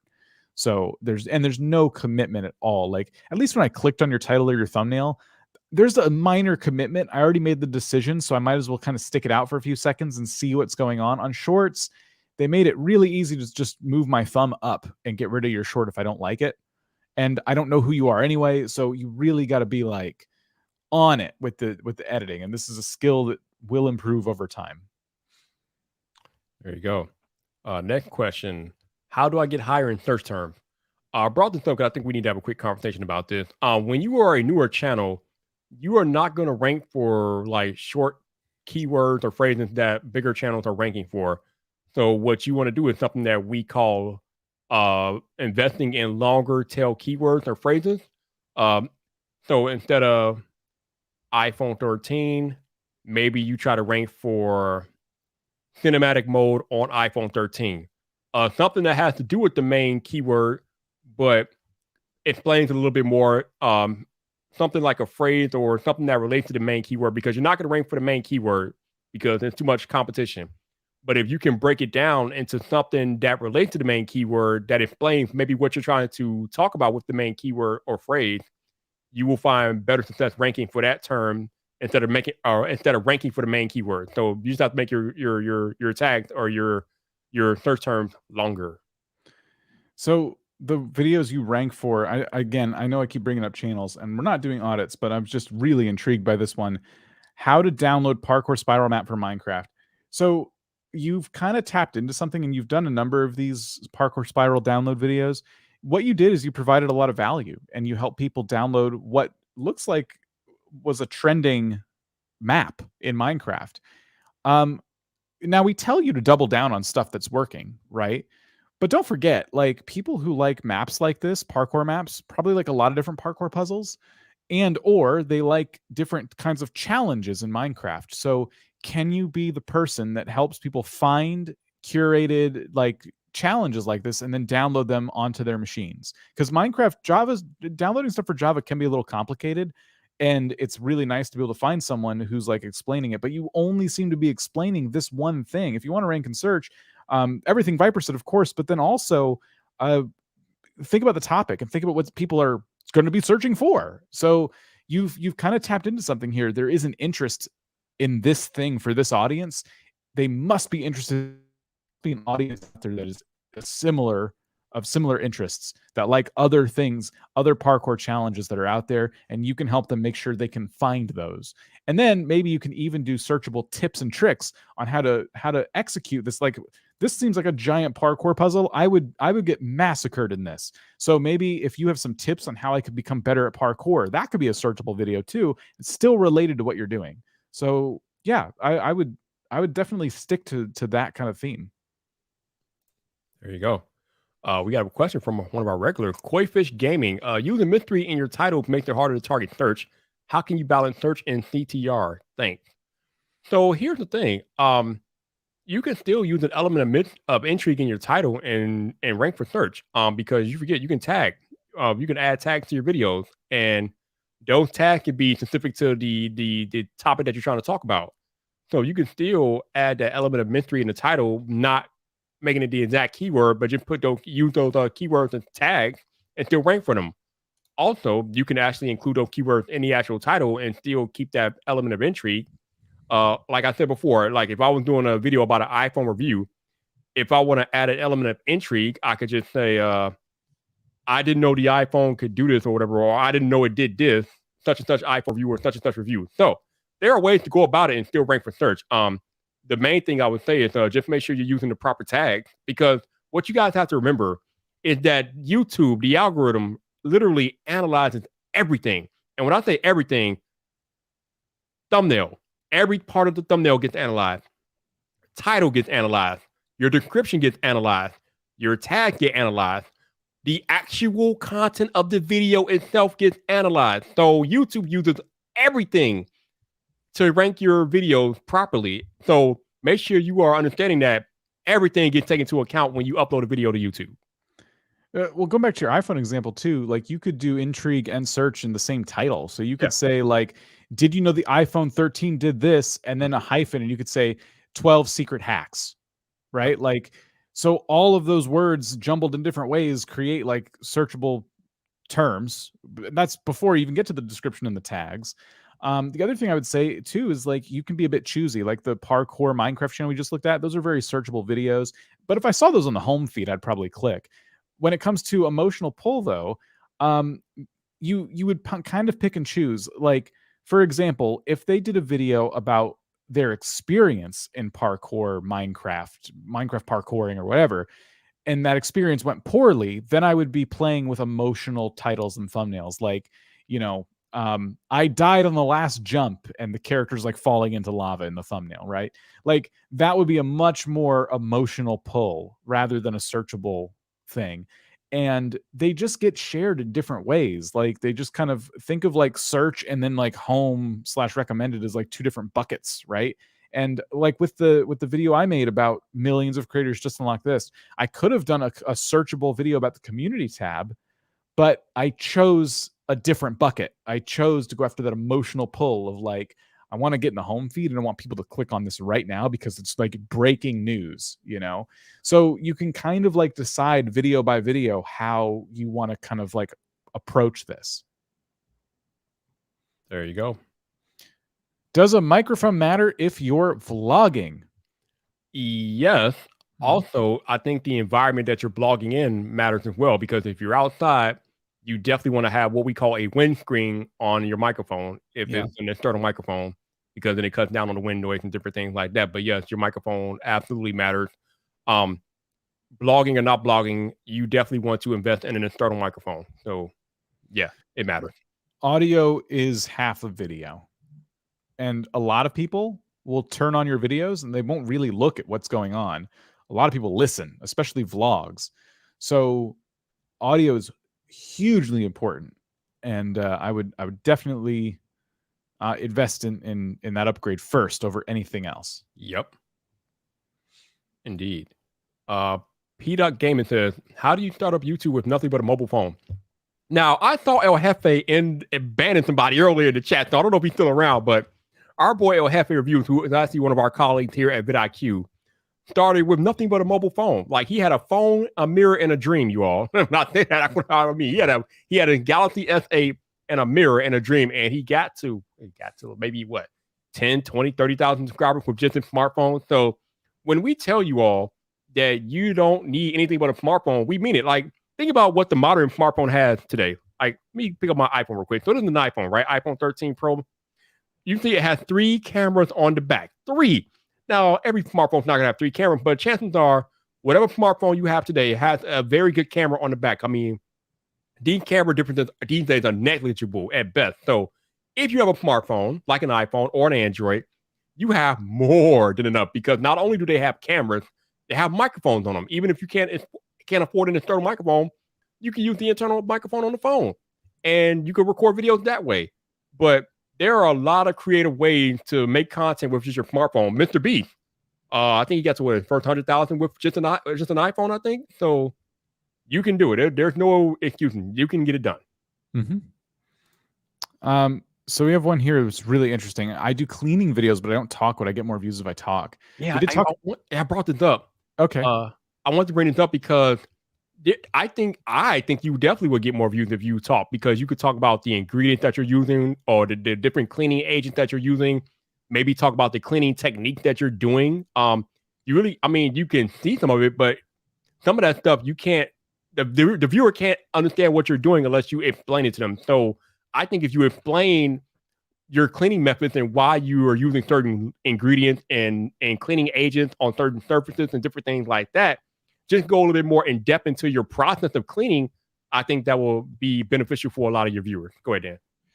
Yeah, I would definitely test it. But what I was going to say about this is like because I don't watch these videos, I would look and see what the creators in your space are doing as well. Like if it's a trend that they're providing commentary over these videos, I would test it out. But if you're noticing literally no one else does it, it might be worth testing out. Maybe you are a groundbreaking creator who does it and it actually helps a lot. Or maybe no one's doing it for a reason.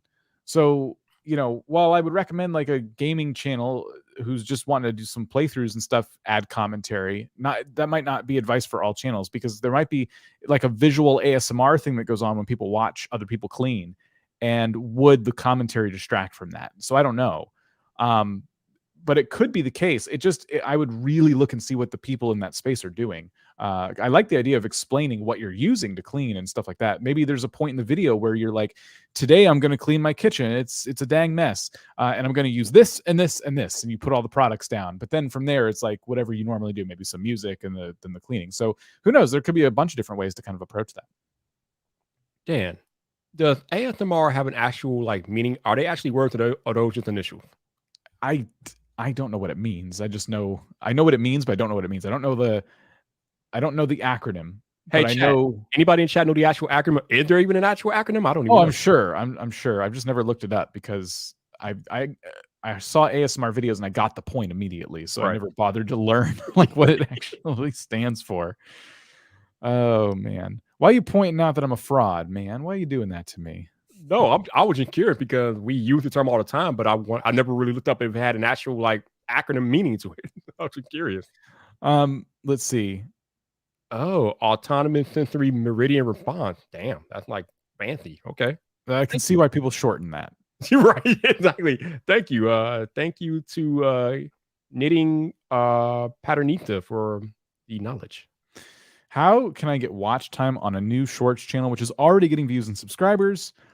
I would say it ain't going to come from shorts. If you're looking to get the watch time to get monetized, I would put that out of your brain if you just have a shorts channel, because YouTube shorts, when people watch them on the short shelf, the watch time you get from that does not count towards monetization. And YouTube is finding different ways to monetize shorts, and it all starts with the creator fund or the shorts fund. So if you make YouTube shorts, there's an opportunity for you, without having your channel monetized, to actually get paid for that content as your shorts grow and get more and more views. So you don't really need to worry about it, is what I'm trying to say, with a standard shorts channel. If you're doing shorts and other types of content, though, you can definitely, grow your channel with shorts, make some similar long form videos. Maybe those kind of end up in the home feed of people who are interested, and voila, you start to get watch time from the long form videos. You could also do live streams. You could do live streams, and when they're done, I think that's the point when the watch time starts to add up towards monetization. I don't think you get it from while you're live. I have to look into that, but when it's done, certainly when it's acting as a video, you're getting that watch time in towards monetization.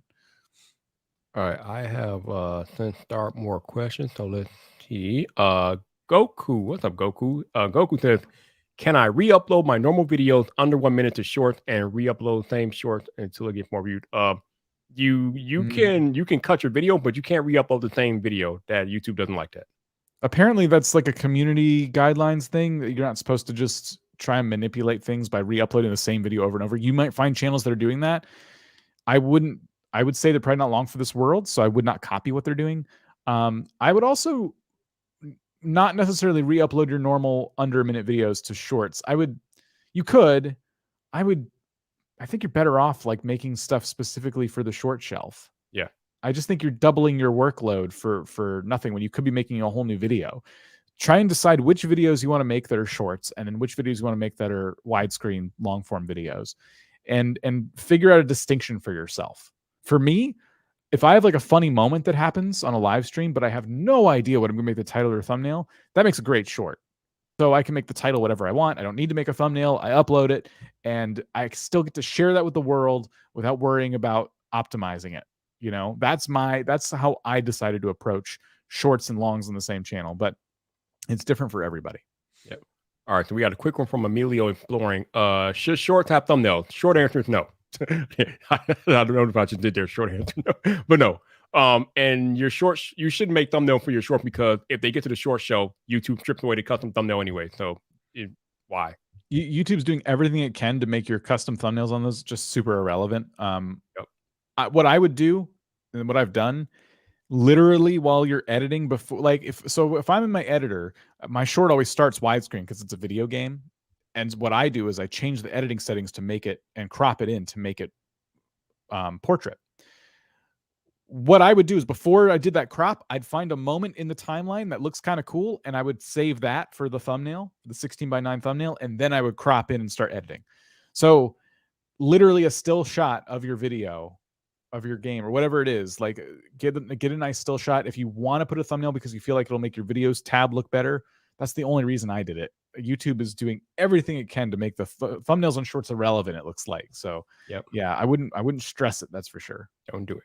All right, next question comes from Rival Tortoise again. Would I be more successful if I used the face cam? I brought this up because this really depends on you and what you want to do. We can't really answer that for you because we don't know what your objective is for your channel. There are a lot of successful faceless channels out there. The one that comes to mind is Dream.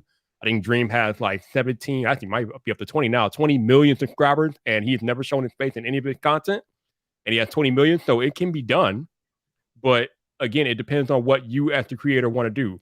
Are you trying to build an audience never showing your face? Then don't do it.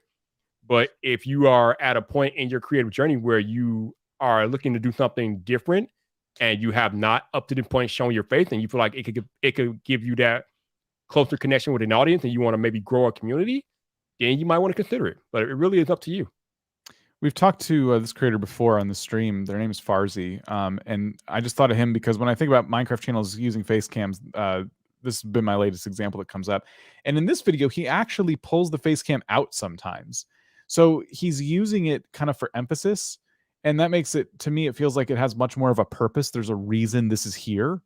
And so sometimes you'll notice it goes away. Like if I fast forward a little bit, like there's now it's like this nice beauty shot of like this piece of land, right? So there's no face cam on it. So it's being used artistically. Like, do you want to go through the trouble of having a face cam and having lights and a set and all that stuff? If you really feel like that'll enhance your content, sure.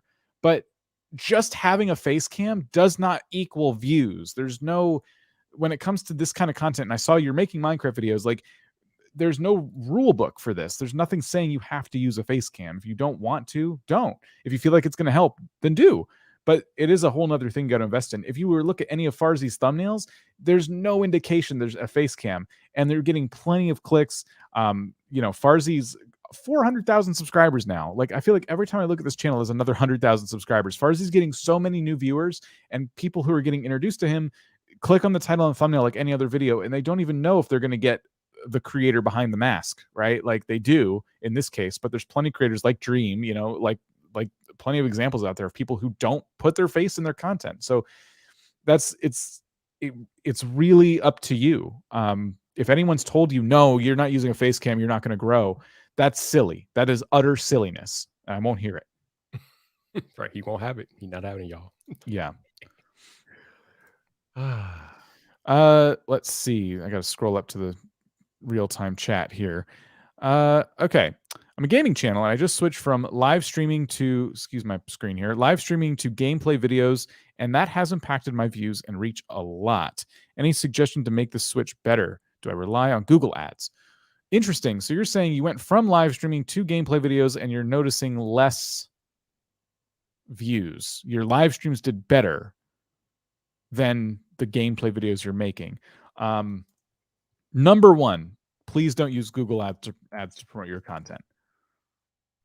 In my opinion, and Viper, if you want to jump in here, you can. But a Google ad forces somebody to watch some of your content who didn't ask for it.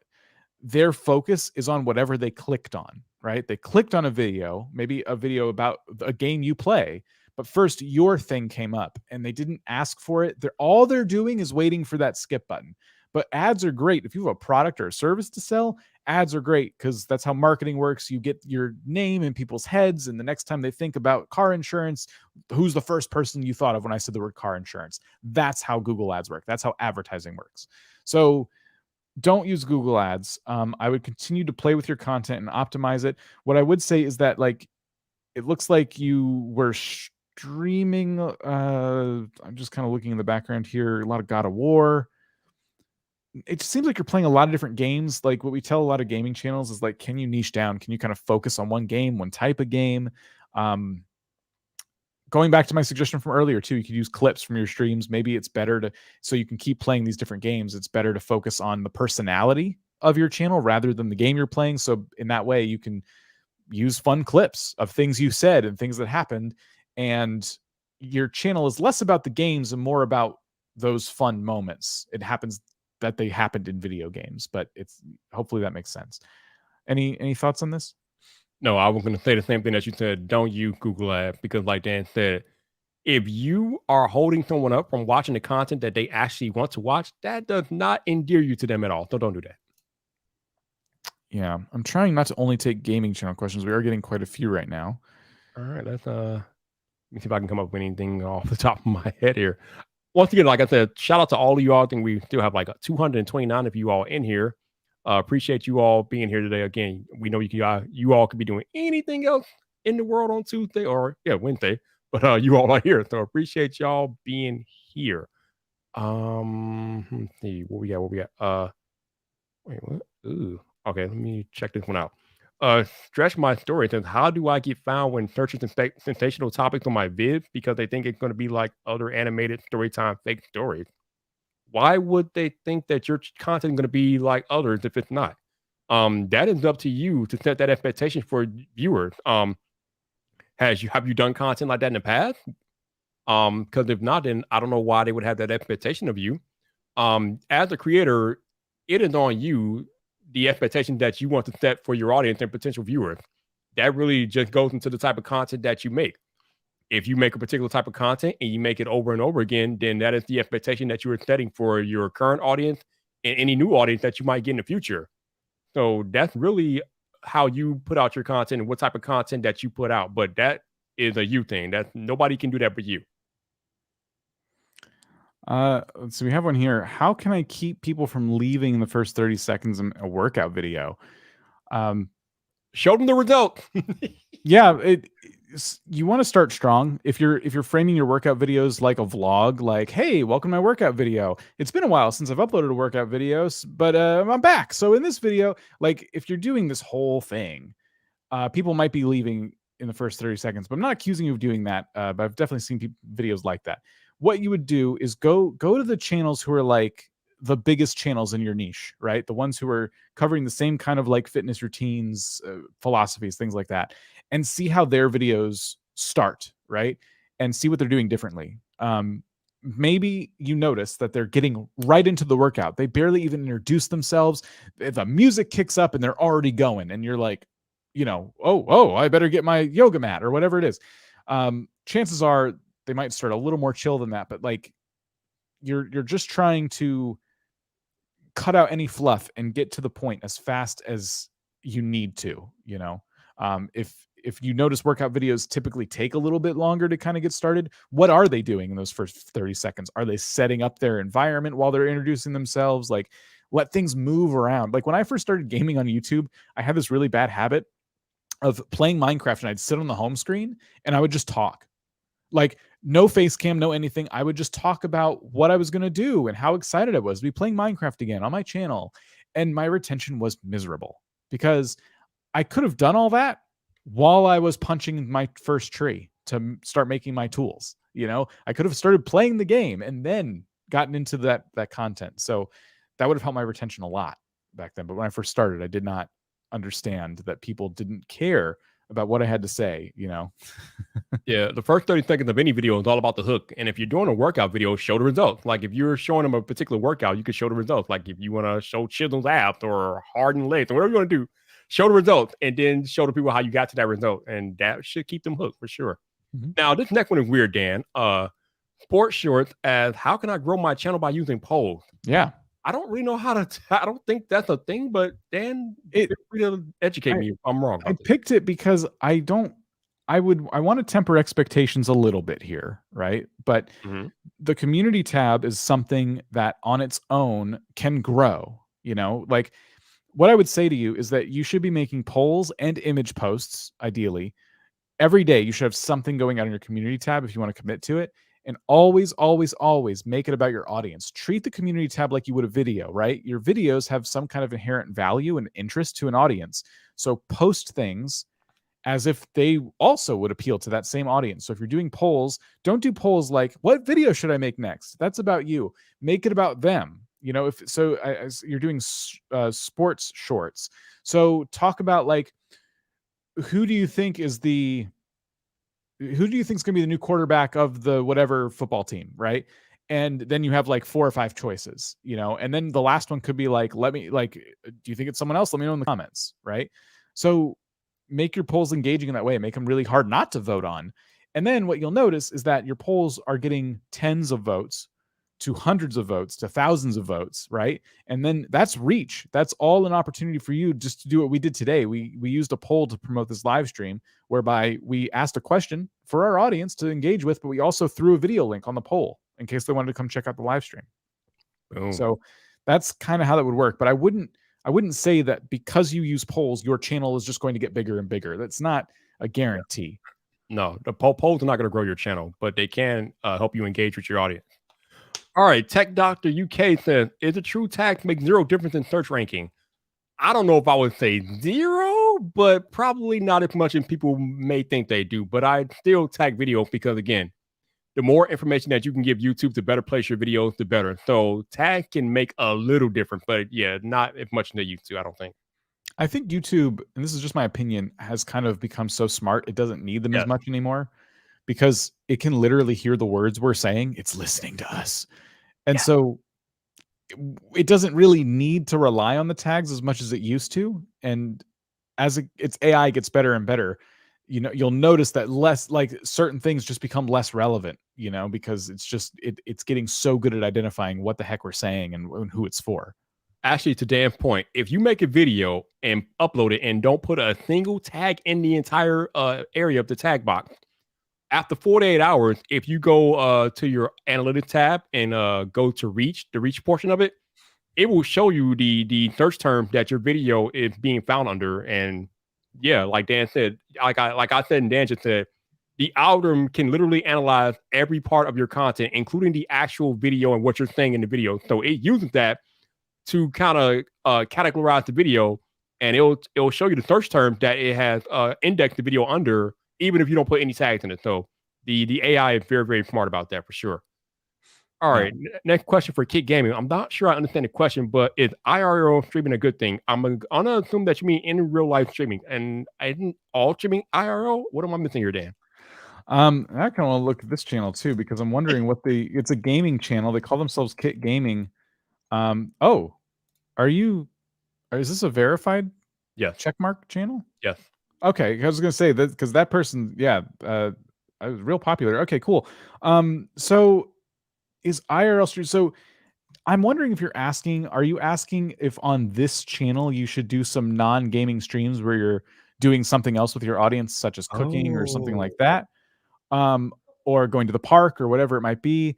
Because I would say that you can stream anything on YouTube, like just like Twitch or anywhere else. Like you could do streams about other things. It's just I don't know if your audience who plays Roblox, is it Roblox, would be interested in. There's some Pokemon here. Maybe I don't know what I'm looking at. Would be interested in that. But then again, you put a lot of personality in your thumbnails. Obviously, you have a face cam in your videos and things like that. You looks like you put a ton of personality into these videos, so it might be worth testing. But look at the channels that are streaming the IRL content that you would make. Like look at people who are streaming cooking or whatever it might be that you were thinking of doing and see how their streams perform, like see how they do it, see how they kind of, you know, engage with their audience and things like that. And if you feel like, wow, it's really hard to find people who are doing that, the thing I want to do, then maybe that's your answer. Maybe there's not really an audience for that kind of IRL stream. But then again, like you have such a huge audience, you might be able to do whatever you want and still get some. I mean, right now we have over 1 million subscribers and we have 230 people watching. And for us, this is a pretty average concurrent viewership on our live streams. And thousands of people will cycle through by the time the live stream is over. It doesn't stop us. You know, we're reaching a lot of people who have some time to hang out with us for a little bit. We're happy with these numbers. Like, this is great. So you won't get 100,000 concurrent viewers, I don't think. But I mean, we work with the channel Emily D. Baker, who streams legal content. So she's a district attorney, a former district attorney, and she literally breaks down like cases like that are happening, usually amongst celebrities and things like that. And these are like 2-3 hour live streams. And the whole, like, you would think, what? Like, so she literally brings up case documents and she like explains what it is and gives her opinion on it. That's her whole thing, and it's mostly live streams, and it does fantastic. She gets thousands of people watching that. So you could do anything. I would be curious to know more, like more of the types of things you're thinking of doing. Sorry, I pulled up a random question. Yeah. Um, yeah, I would say, also doing IRL live streams or just doing live streams directly one-to-one with your audience can create a closer bond between you and them, especially if you're talking to them one-on-one. So I would say go for it. I mean, it can't hurt. If you, like Dan said, you have a massive audience, man. So do that. yeah. Yeah. On that note, Dan, we have come to our time here, sir. Thank you all for hanging out with us today. By the way, if you are thinking of making a Creators for Peace video, maybe use the hashtag Creators for Peace on YouTube. Go check out some of the content that's been done already. Thank you to everyone who's participated. You can use the link down below to donate to the cause. The link pinned in chat will help you join the cause. So if you want to make a video, you can go to that link and sign up to let us know, hey, I'm gonna make a Creators for Peace video, and tell us a little bit more about it. Yeah, thank you so much for helping us with this, and for hanging out with us today. I'm gonna babble a little bit as I look for the outro screen. Here it is. I will see you next time, Viper. Thank you so much for being here. Of course. Let's catch you guys later. We out.